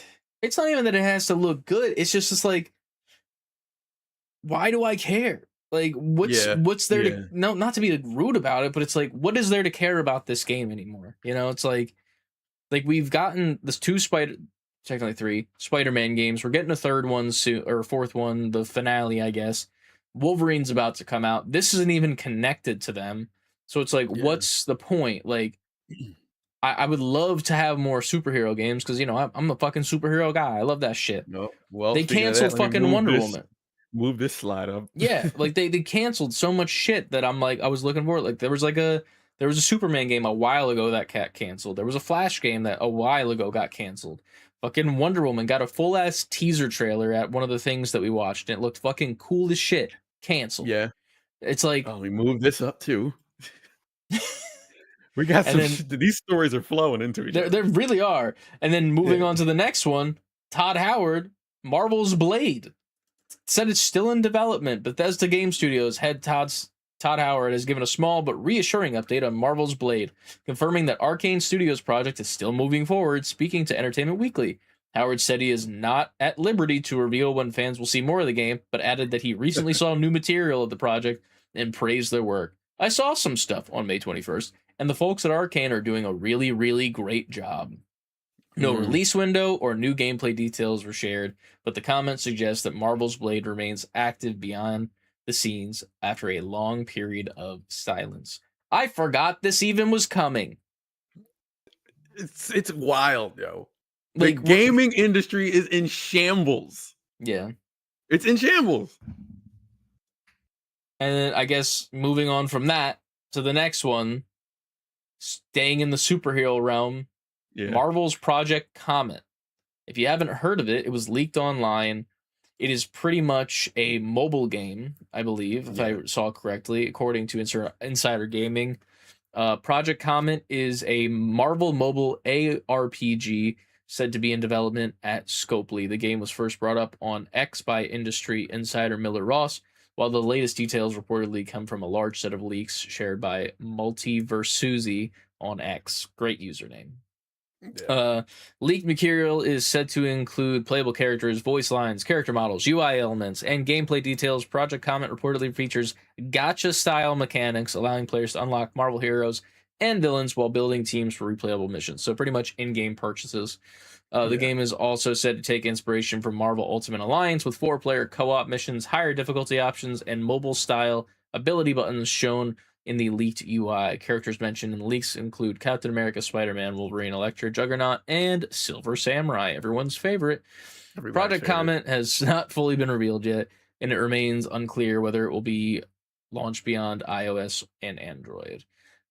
So another Marvel Ultimate Alliance like game, but this time they're going to take pretty much what the Wuthering Waves and the other, what's the other one that everyone loves? That's like the fucking anime girls and shit. Man, I lose track of that shit. I don't remember. There's the horse racing anime girls, and like they're just gonna put microtransactions in it so that instead of being able to play a game where you get the full scope of it, you gotta spend some money to do so. So it's like, cool, we can't get full release games with Black Panther and Captain America or Blade, but we sure can get microtransaction marble. I'd rather a marble game. Honestly, give me marbles. It just comes out as Marble Project Comet. Just give me a bunch of marbles in a bag. I'll have more fun with that. This is the last cynical headline. This is the sad cast. And then the final story is just like, hey, we're old. Capcom reportedly has no current plans for Resident Evil 5 and 6 remakes. According to Insider Gaming, Capcom reportedly is not committed to developing Resident Evil 5 or Resident Evil 6 remakes at this time. The claim comes from known Resident Evil insider Dusk Golem, who says the company does not currently have a wider plan to remake every mainline entry or connect the remake lineup directly to Resident Evil Requiem. While Resident Evil Veronica and the rumored Resident Evil 0 remake have fueled speculation about Capcom's future roadmap, the latest claim suggests the series is being reassessed more gradually rather than following one long-term remake plan. I call bullshit. I'd say it's fine because these are the outliers of the Resident Evil games. These are the ones that people are just like, eh. Yeah, but like, here's the thing. If it's gonna make money, it's gonna make money. They're remaking all these games because people fucking want them in new high def and like remade from the ground up. I think it's 6 is the one that's the co-op one, right? I think so. If they're gonna remake that, they're probably going to make it fucking playable. Probably better, probably good. Yeah. Like, I've heard stories and woes of Javarath and Pib Extra playing it and how frustrating it can be. You can't tell me that on a new engine and like remade from the ground up, like how like RE4 kind of was, like that it wouldn't be better overall, and that people wouldn't clamor to play that. You know, like that's 100% a thing that people would want. If you're gonna remake all of these other games and you're gonna go down this road, like you've already started doing it, you might as well fucking finish the job. It's gonna make money. You know, it's not gonna be anytime close to now, but like there's no way. Obviously, they're not like, oh yeah, in like 6 years we're gonna remake it, but it's definitely like on their radar. They're not like, no, it's not on our radar at all. We're not even thinking. Fuck you, you're not thinking about it. That's on a whiteboard in multiple boardrooms. Like, I think there's not plans, and they're probably going to make 0 and Resident Evil 1 again. Yeah, that would be a way smarter idea, especially with where they're going and how they've redone the story in these remakes. And they're saying they're not trying to connect them anymore, which is fine. But I think if they're not going to connect them, then remake 5 and 6 and just have it, again, like you said, be playable and have it be its own thing. And I think that would still be dope. 100%. You can just put these characters into, you can make Resident Evil, where are we at, 9? You can make Resident Evil 10 and just put the characters from this and just make this that story in 10. Or just use these characters. Could do a bunch. And your camera is gone. Damn, we're getting to the end too. Come on back, camera. What are we doing? Let's see if it comes back. See, now that we're waiting for it, it's not going to fucking do it. I know, right? Come on. Do you want to do one more story left? Do you want to disconnect from it? Like actually disconnect and then re-click the link? Sure. See if that works. Leaving it, closing it, and now until then everyone she'll look at this pixelated version of the Metroid Dragon, whatever its name is, that was in Smash.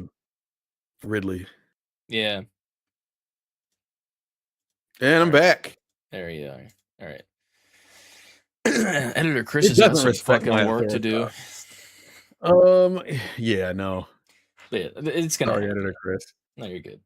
I guess final story. We're at our final Speaking story. of remakes, see, I like how we on the fly made all these stories flow into each other. Yeah, live editing, baby. This is our one non-critical, like we'll see. Pissy. Yeah, we'll find a way to make it mean. Nintendo 64 was released 30 years ago this week when this was announced, which is insane to think about that. The Nintendo 64 was released in Japan on June 23rd, 1996. It was this I was 10.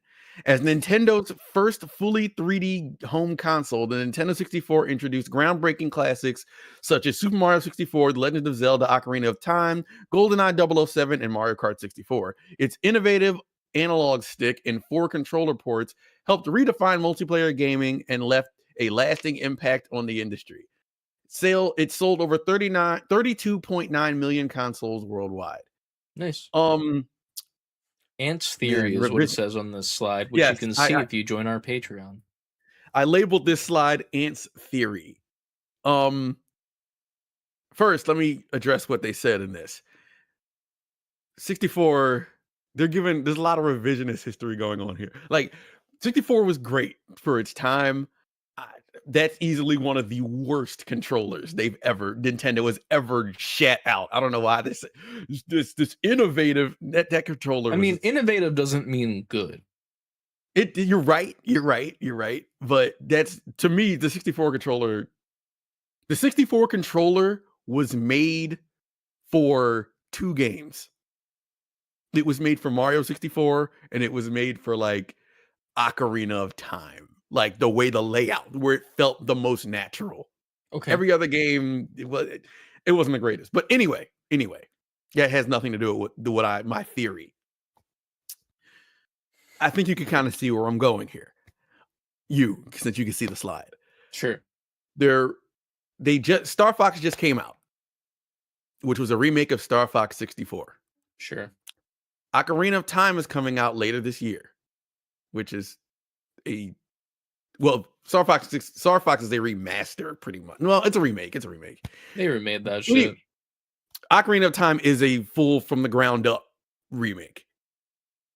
Everybody's been wondering where the fuck is 3D Mario. Well, everybody like me has been wondering where the fuck is 3D Mario. Nintendo has the opportunity to do the greatest thing ever.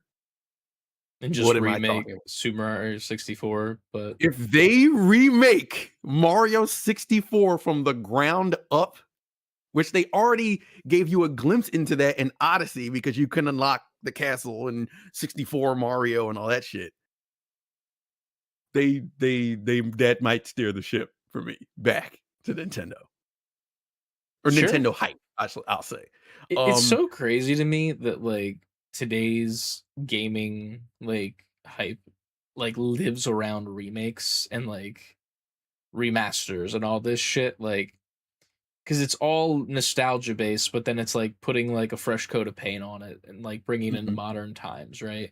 Like B Roni in the chat just said, I've been waiting exclusively on remakes, Fable and KOTOR mostly. It's like that's there. Obviously the Resident Evil we just got done talking about, their remakes are phenomenal. And it's like all of these games are just like it's nostalgia, and it's like it's just remaking what they've already made before. It's weird because it's almost like mirroring the movie industry, how they're like doing the sequels for like movies that are like 30 years in the past now. Like we're getting Spaceballs 2. Yeah. Like what the fuck is that, dude? They're about to come out with another Austin Powers. They just showed the cast all back together for that. Like what are we doing? Like it really does feel like there are no more original ideas anymore, because the original ideas, sadly, they don't sell. They don't. even though they're good, like a thing like Soros, like it was fucking phenomenal, but Yeah. as we talked about in our last news video, didn't sell well. People weren't really like knowing what it was, and it's like it's all this nostalgia. Even Lego Batman. Yeah. It's literally a game based around the nostalgia of every single Batman movie and Batman property. And now this And in the games, Nintendo. Even some of the games that aren't based on that, they're essentially like spiritual successors or in a form factor that mirrors a classic game. Yeah. My theory with this is that they are going to do that. I would see that. And it looks like that's the road they're going. It just clicked out of nowhere one day. I'm just like, okay, that Zelda's coming out. And then Star Fox came out. And then I saw this Nintendo 64 is 30 years old. And I'm like, oh, they have the opportunity to, if they do what I think they're about to do. And there's been all this wonder, like, where the fuck is the Mario game? Wonder? No, I don't count that. You have this new Nintendo, and there's no Mario yet, and everybody's like, where is that at? I feel everybody like that's meaning what they're you, gonna do. You specifically, everybody, me. Where's Mario? Me and the other Nintendo freaks are like, where the fuck is Mario? And I think that's what they're gonna do with Mario. And I want to see that. I feel like that's what they're going to do. Or it's going to be some kind of like weird sequel to this Mario 64. I would love to see that for you. Because I personally am not the biggest Mario fan. Played Odyssey. I beat it. Didn't go back to do all the other stuff. I was like, I'm good. I'm done now. But it's one of those things where I'm like, that I think your theory, the ants theory here, is very correct, because we should have had Odyssey 2 by now, in theory. Yeah. But we haven't, which leads us to why. And you going down this road of the Star Fox, the fucking Zelda Ocarina of Time. I guess GoldenEye has been left out, so maybe GoldenEye. I don't know. Well, no. I'm not even including those other games. This is just a random post. But the fact that Nintendo 64 has its 30th anniversary, and they brought back two classics from that era, from that Nintendo era. Yeah. You're missing the one from that era. When do you think we see that? What's your hypothesis? I think we see it this fall. I think it comes out next year. Game Awards. Nintendo routinely has a direct. When did the direct just happen? The shitty direct. Was it this month or was it last month? The shitty one that other people were like, it's not that bad. No, shitty. That was a terrible Nintendo direct. Don't lie to yourself. That shit fucking sucked. That was this month. They have one now, and they have one usually in September. Mm-hmm. I think we see it there. If we do not see it there, which I can't imagine Nintendo not owning that message, then Game Awards. I could see that being like an amazing one more thing from the Game Awards, Since this recent direct was so garbage, it led me to believe, like, okay, you got all the garbage out. You had to have. Now you have no excuse in September. It's like, if we get another direct in September and it's just that shitty, then at that point I'm like, I have no answers anymore. I don't know what is just. It's just gonna be all the farming games that we didn't see at this last one. We're like, man, there's not any farming games, and then like they're all saved for September. Don't get me wrong, it's a Nintendo Direct, so farming's gonna be in there somewhere. Farming and anime games and all that shit will be in there. But I think that's where we're going to see actual gameplay of Ocarina of Time. And they're going to tease the Mario game. I'd like that. I think that'd be really cool. It's the only thing missing. We got, in Smash, but we got Mario Kart, we got Zelda, we got Star Fox. Where you need Mario, you need 3D Mario. So we got Metroid. We got Metroid Prime 4. You got Metroid. Yeah. And the camera's gone. And fuck. Went like this, and the fucking camera just. So that's staying in. Yeah, all the other ones are not staying in. That was the mic drop. That was my mic drop. You went like my magic fucking and I'm gone. That was amazing. So I feel like I already know your answer here. Would you rather? I think I know it.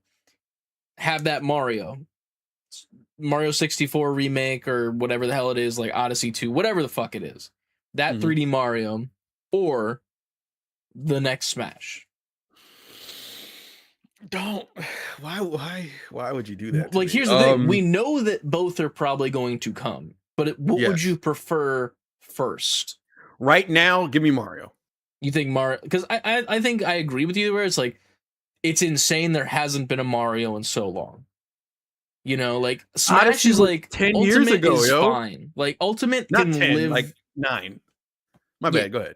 But like no offense to Smash, but it's like I don't really feel like a new Smash is really that needed. They kind of like they made it's called Ultimate for a reason. Like where That's can you what I was go about from to that? say. You know, like They've done Smash Ultimate did so much shit that it's like, all right, I can take a break from that. I don't need that immediately. That can, when they do announce it, I'll be more interested than excited, if that makes sense. I'll be excited, but I'll just be interested as to where do you go from there?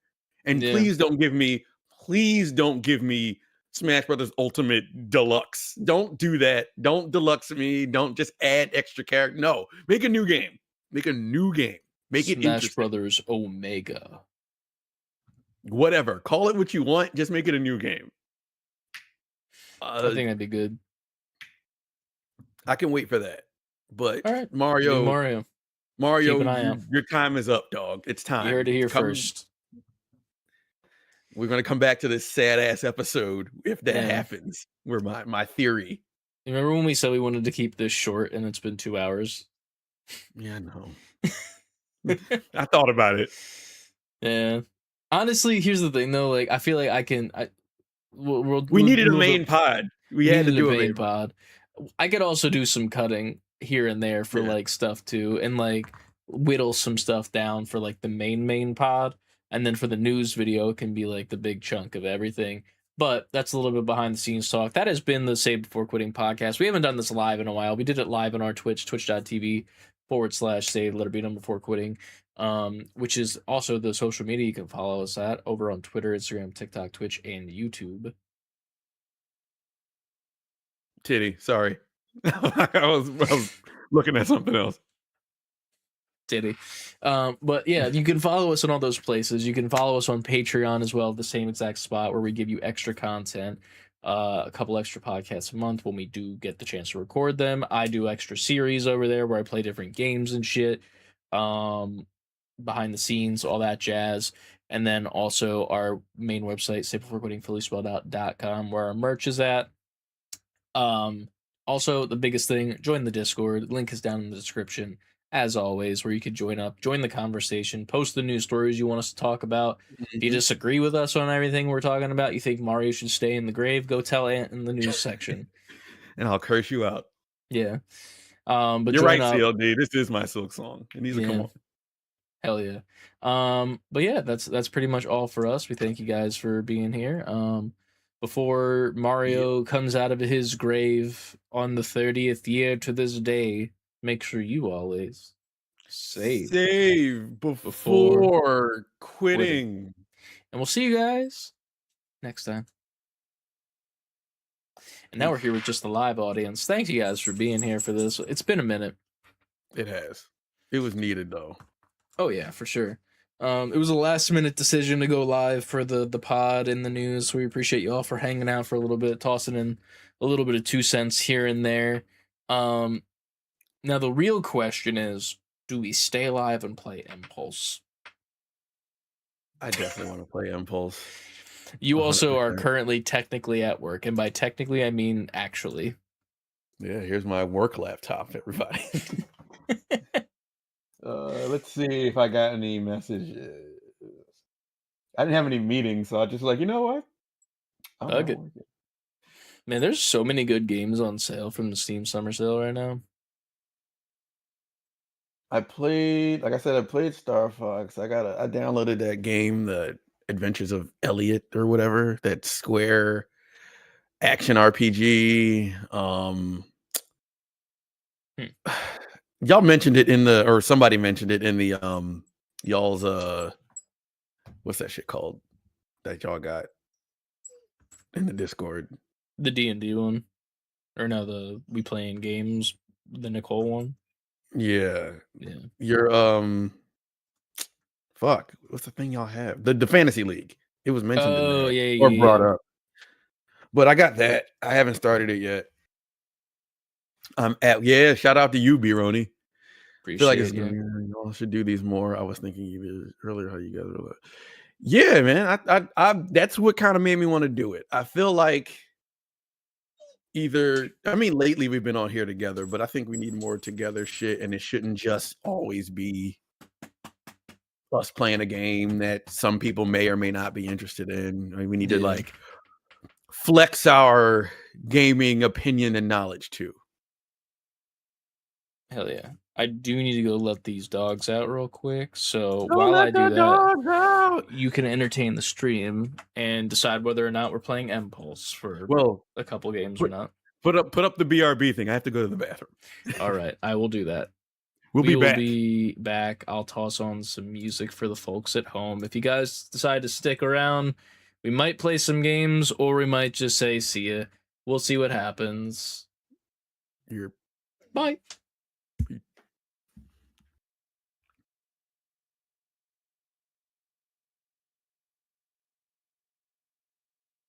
All right, I'm back.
Check, check, check, check.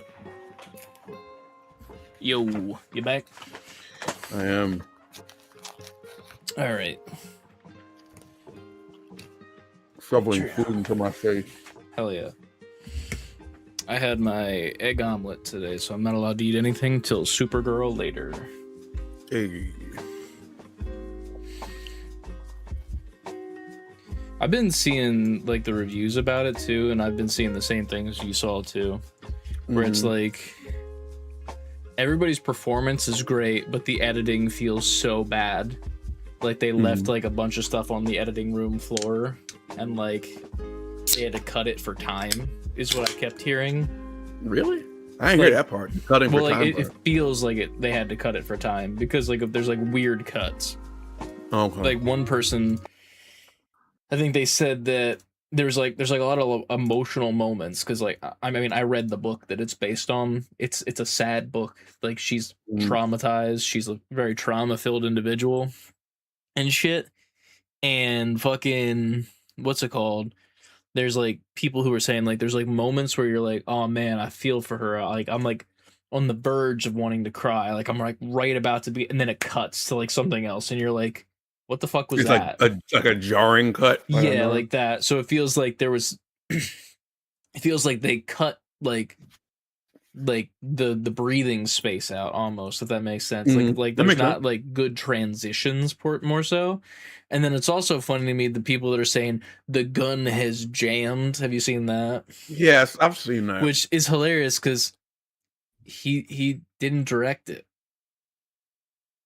So like, but I feel like it's because they're considering it his DC universe. Yeah, but like he didn't direct it. Like, he directed Superman though, right? Yeah, he directed Superman, but like he didn't direct Superman. I mean, he's working on Man of Tomorrow, I guess, but like the person, I forget who directed this. Let me check. Supergirl director. It was like Craig Gillespie, I think. Yeah, Craig Gillespie. He directed I, Tonya and Cruella. So the Emma Stone, Cruella DeVille, and then the movie with what's it called? What's her name? Fuck, Margot Robbie as Tanya Harding, the ice skater. So like, I've never seen Cruella, but I know that I, Tanya's like critically acclaimed and good. You seen it tomorrow? I'm seeing it tonight. CLD. I was gonna go tomorrow, but we have plans, unfortunately. But yeah, it is funny though because we're seeing the 9:45 showing tonight, and Jana put it in her calendar. Like I put it in the calendar as Supergirl, and then she put it in the calendar as Jana nap time. Yeah, I knew I was like, I knew it. I'm like, really? Like what the fuck? She doesn't call them naps. She calls them pre-sleep naps. The naps you take before you go to sleep, and I'm like, okay, it's not how that works. Not how that works. All right, what's the word? I'm down if you're down. Game's already launching. Oh shit! Let me turn it on. I was like, I'm not gonna be that guy, but I was gonna play with or without you, bud. I totally get it now. It might not have been on stream, but I would have been playing with or without you. Hold on, I gotta turn my shit on now. Impulse. There's only 439 people watching this game. That is genuinely crazy to me.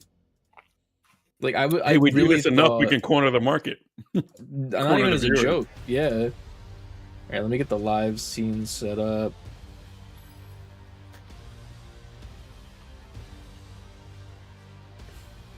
Went to the gym yesterday. I'm like stiff as hell. I feel that. My leg, we did leg days 2 days ago. I went to go let the dogs out, and I was like, "Oh shit, I got toothpick legs."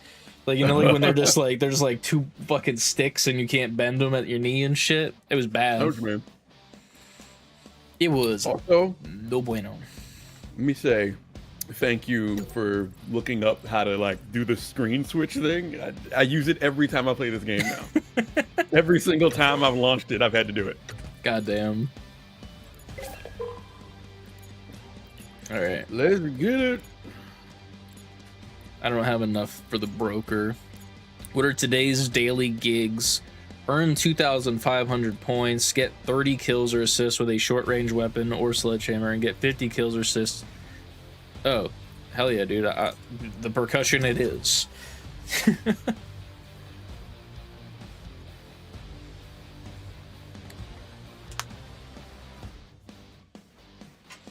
I gotta get in my Impulse gaming now because I won't be able to play it all weekend. Really? Yeah, we got plans all weekend. Busy weekend. Solitaire Echo Triad. Where? I don't see any other percussion stuff.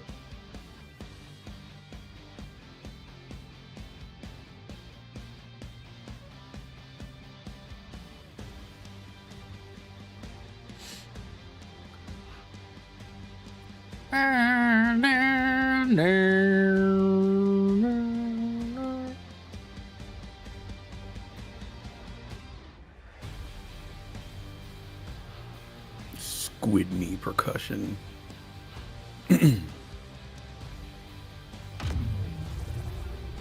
Oh shit. Hell yeah. I also forgot Lanterns is coming out soon too. I'm excited for that. That's the HBO show, right? Yeah. It's HBO? I think so. I think, yeah. I'm very excited for that show. I never followed Green Lantern like that. The Lanterns like that. DC has always been a very like a blind spot for me unless it was like the major heroes. It's weird because like genuinely I guess I've been the opposite where it's like I love DC Comics as a whole, but then I love Spider-Man from Marvel. I don't give a shit about any other Marvel hero besides Spider-Man. You could not pay me to give a damn about fucking Iron Man or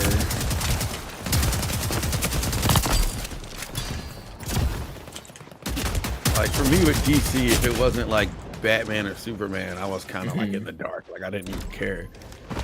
I feel like Justice League's animated show really fucking like cemented my fandom for me. Just because once it went to Justice League Unlimited, I was like, oh my god, there's more people and they're even cooler sometimes. Like, I remember first like finding out about Green Arrow and Black Canary. I love Green Arrow.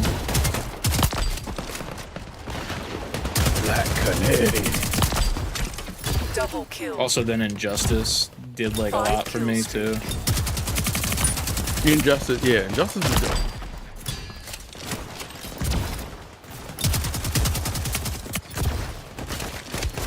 Damn, I haven't gotten a kill yet. I just got meleeed to death, but I had full health, so I don't know how that happened.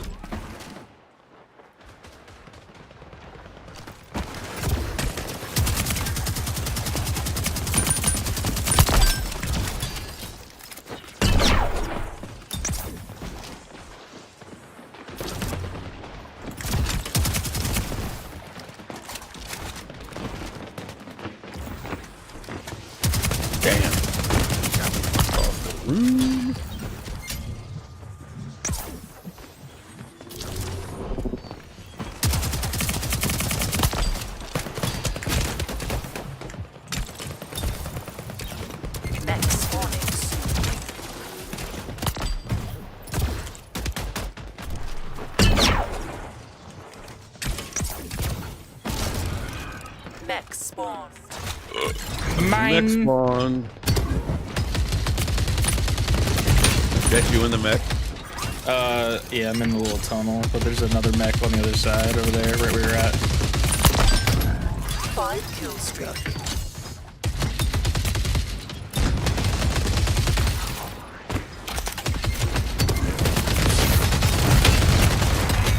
Oh, I'm getting beat to shit. Yeah, I walked right into the whole other team there. I was like, why is there so many loud noises happening? Oh, it's the entire team?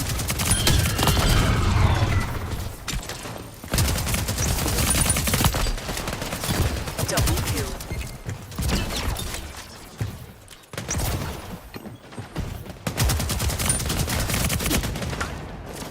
They're so lit. Dude's name is Mad Napkins.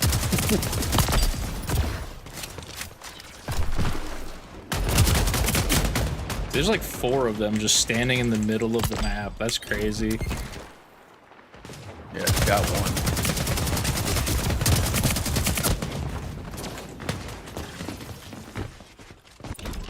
Ah, damn it.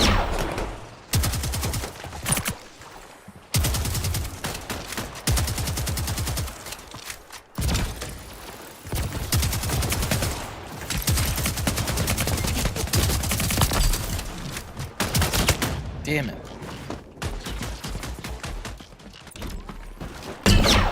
Oh, such bullshit. He had 1 hit left.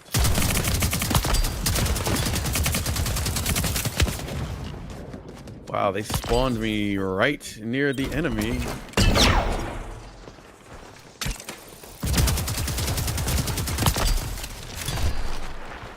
Mech spawned.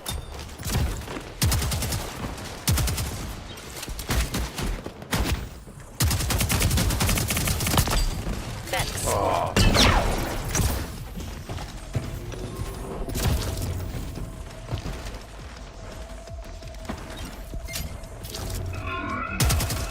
Uh-oh.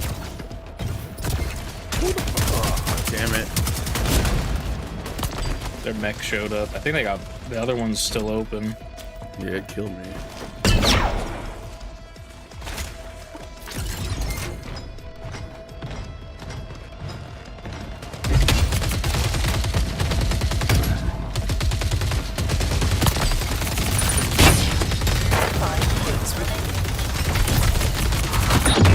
I hit Q twice and it did not use my shield, so I don't know what the hell that just was.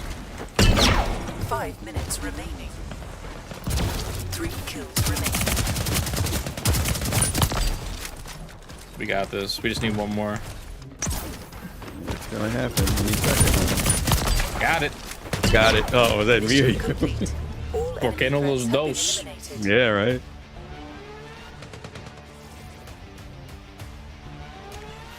Gotta that's love such a the good percussion. game. Gotta love it. Nah, Chris, you suck if you use the percussion.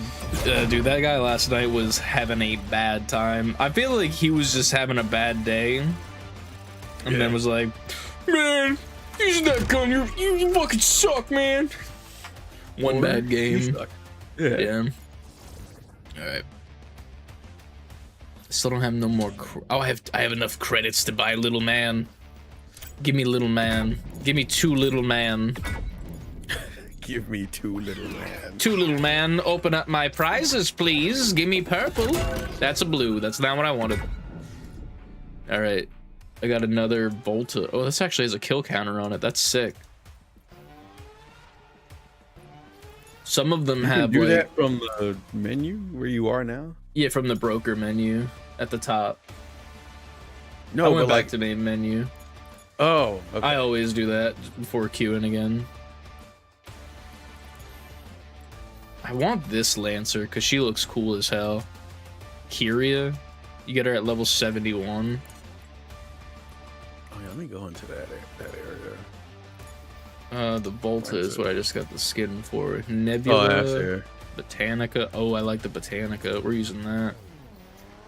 But yeah, some of the skins that you can get have kill counters on them, and you'll see, like, right next to like where your scope is, how many kills you have with that gun. Oh, that's cool. Yeah. I'm gonna use that, I think, next game.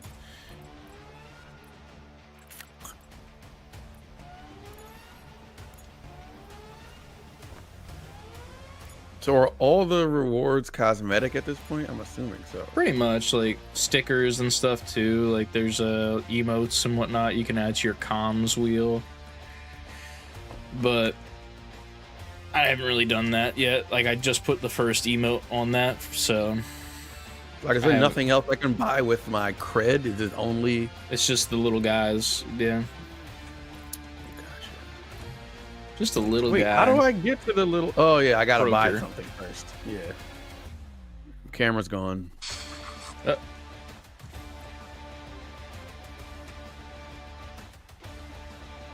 Camera's back. Camera's back. Thank you, Streamlabs OBS, for being annoying.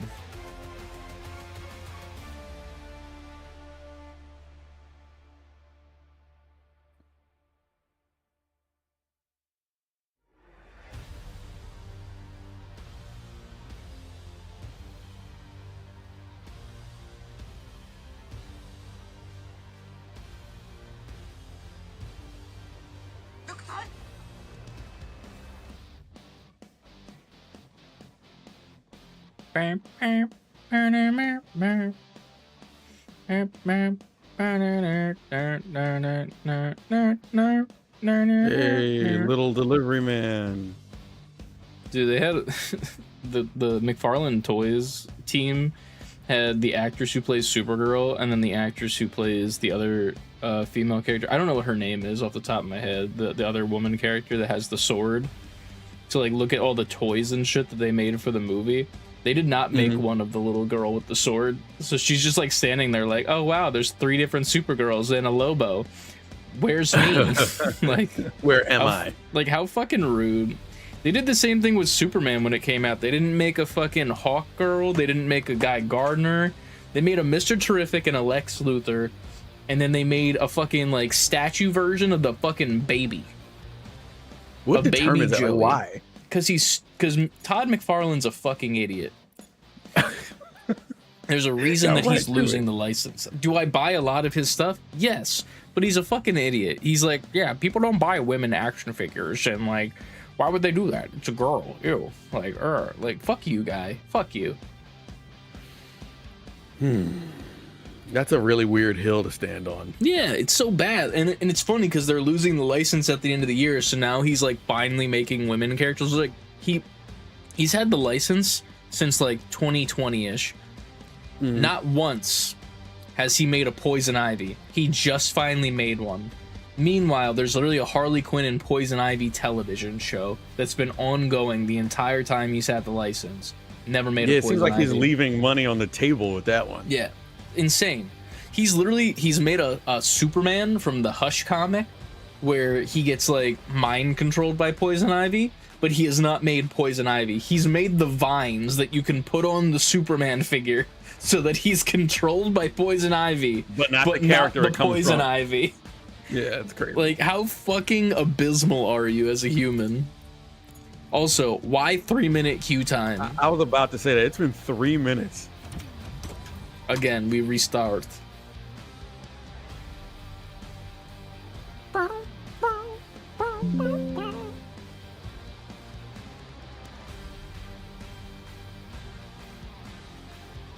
That's just Todd McFarlane for you. He's a big fucking idiot. Todd McFartin. Yeah. More like it. Him and Rob Liefeld have gotten really abysmal as of late. Todd McFarlane just like did a whole podcast. You know, like the podcast with the hat guy and the guy that wears the Spider-Man hoodie. And they like always I don't argue think so. about Marvel movies and shit and like the Star Wars. I mean, stuff. probably. Yeah. I'm sure I've seen them. I Todd I went can't on- think of it. He went on their fucking podcast and then like they asked him about like what he thought about AI and he's like, it's just a tool. I use it all the time. And I'm like, fuck you, dude. Like, how awful are you? And then Rob Liefeld, he's the guy who I think technically that can made be Dead. true. I mean, it can be, but not in art. Like, it's not a thing that you need. Like, that it just takes so much away from it. Like, it's not art anymore. You know, like I forget who said it, but I was watching someone's like, AI doesn't know when to stop. Art is knowing when to stop. When you're creating something. Now Like, that I'll that's- give you, because a lot of that AI shit that comes out is like it's so overdone that it's Yeah. obviously fucked up. like it's not art anymore. It's just like it's just something else entirely. It's just it's slop, which is the best way to say it. Right. What is this mech? Oh, fucking mech bounty. Killed the enemy The team's one you mech. hated. Well, no, this is a different one. I think you just got to kill the mech. This one isn't the one where you got to bring it to the other side. Oh. Cinema. Mech bounty. Eliminate the enemy. Cinema. Destroy their mech for greater rewards. Well done. Cinema. I'm gonna do that after I kill everybody. That was you who threw that speed boost. Thank you. Fuck. Oh, are you kidding me? What? Oh, Engaging I'm the mech mech. control. So you get spawned as the VIP. Interesting. I thought it said that because you just did like a crazy kill or something. No, I died no. first. Enemy mech respawn. They have a mech now too.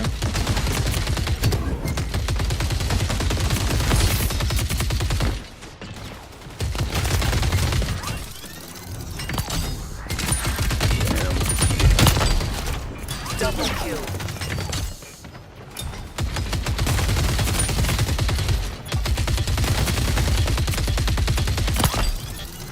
A part of me still has that itch.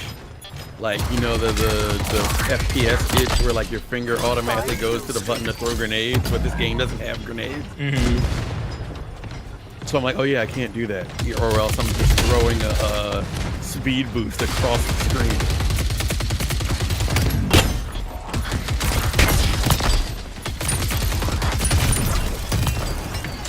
Double kill.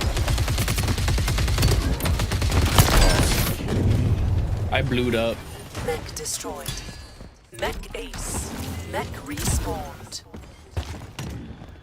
Oh no. What button did I press? I have the Oh, wasn't that? There. We gotta okay. kill their mech. Have we not done that yet? I have the stat screen on. Oh, there we go. Enemy mech destroyed. No, as soon as you said it. Enemy mech respawned. Where'd he go?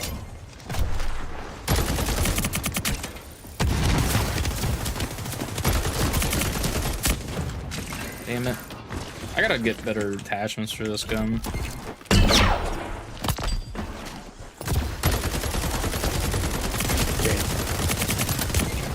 man. He does I'm not not do doing his too good in bill. this one. Yeah. We're pretty even right now with the other teams. There's at least that. Enemy Yeah, mech true. destroyed.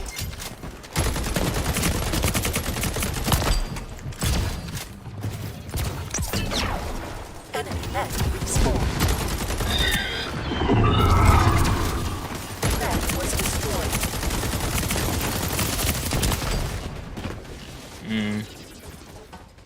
How did that guy get away? Oh, I'm a mech now. Why am I the mech? Just made you the mech out of nowhere? Yeah. Well, no, I guess it's a... Just does it.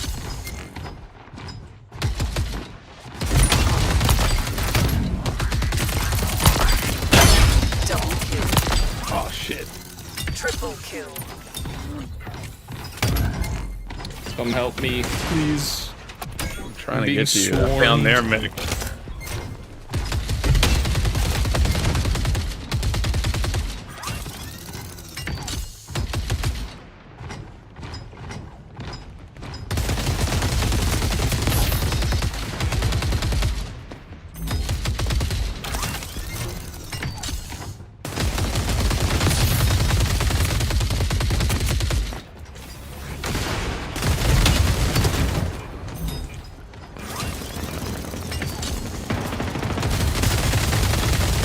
I'm being swarmed by a bunch of fucking bugs. I'm coming that direction. I Did you die? killed. Yeah. Ah. There were so many on me. Respawned. The team that was just got done destroying you all ran around the corner and I was right there and they all destroyed me. They all opened fire. We're a little bit behind them right now. Shit.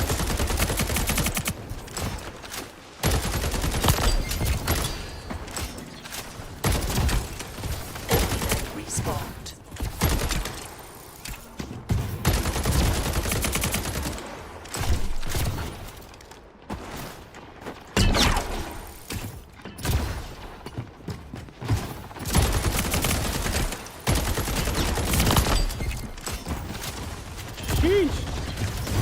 Mech got me. I beat him with the hammer twice. He's at half health. 5 minutes remaining. I'm headed in that direction.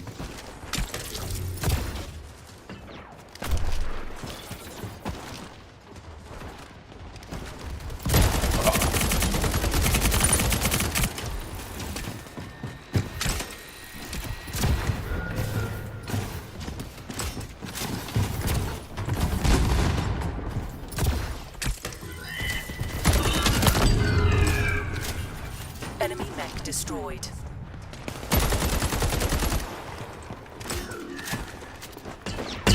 Yay.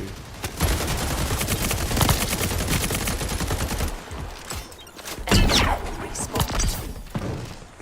Double kill. Triple kill.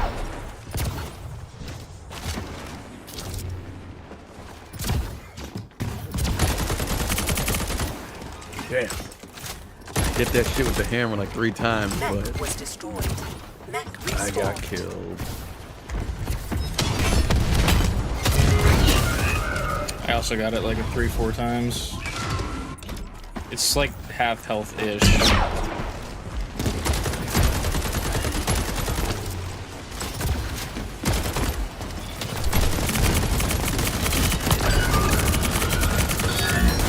Mech was destroyed. Ah, fuck. Enemy mech destroyed. Double kill. Mech Oh, I'm respawned. VIP. Protect me. I'm covered in them. They were all over the place. They got 2 more kills and they win. shit. This is an interesting game mode. I like this better than the Yeah. deliver one. You have been Oh, as eliminated. soon as I got to be the mech, it's over. I was killing motherfuckers.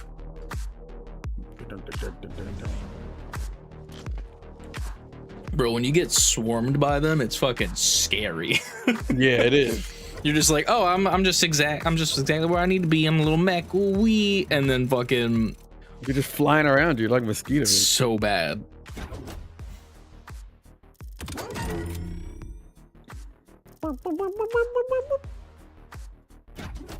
Reward unlocked. My boy Troy.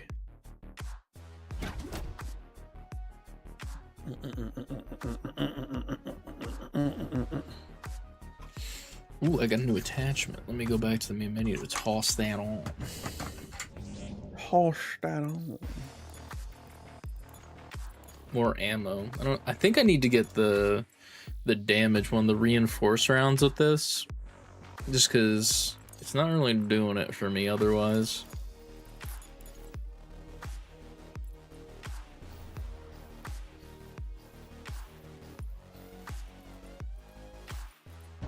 Alright, I'm gonna queue us now.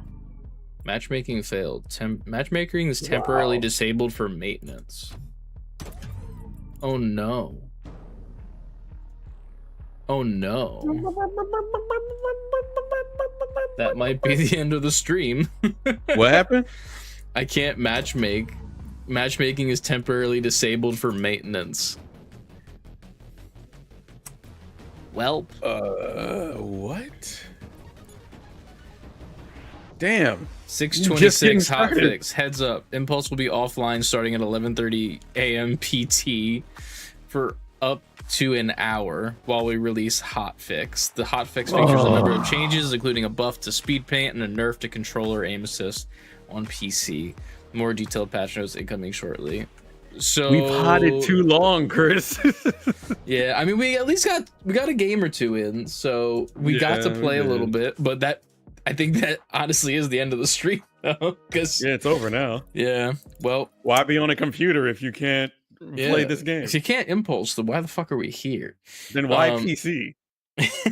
Well, we appreciate y'all for being here. Okay, Rick. Mountain Dew Baja Blast, Orange Edition. We will be live probably sometime next week with more Resident Evil.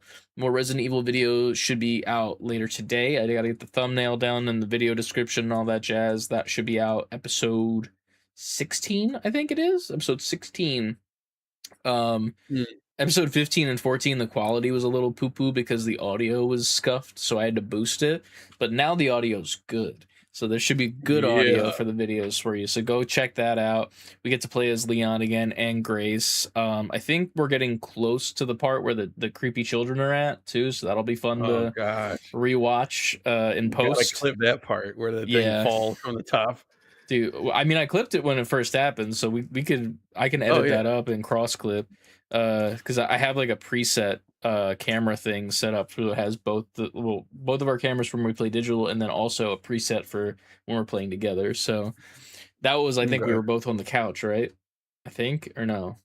No, I think that was online. That was, yeah, you're right. So either way, oh, there's an update.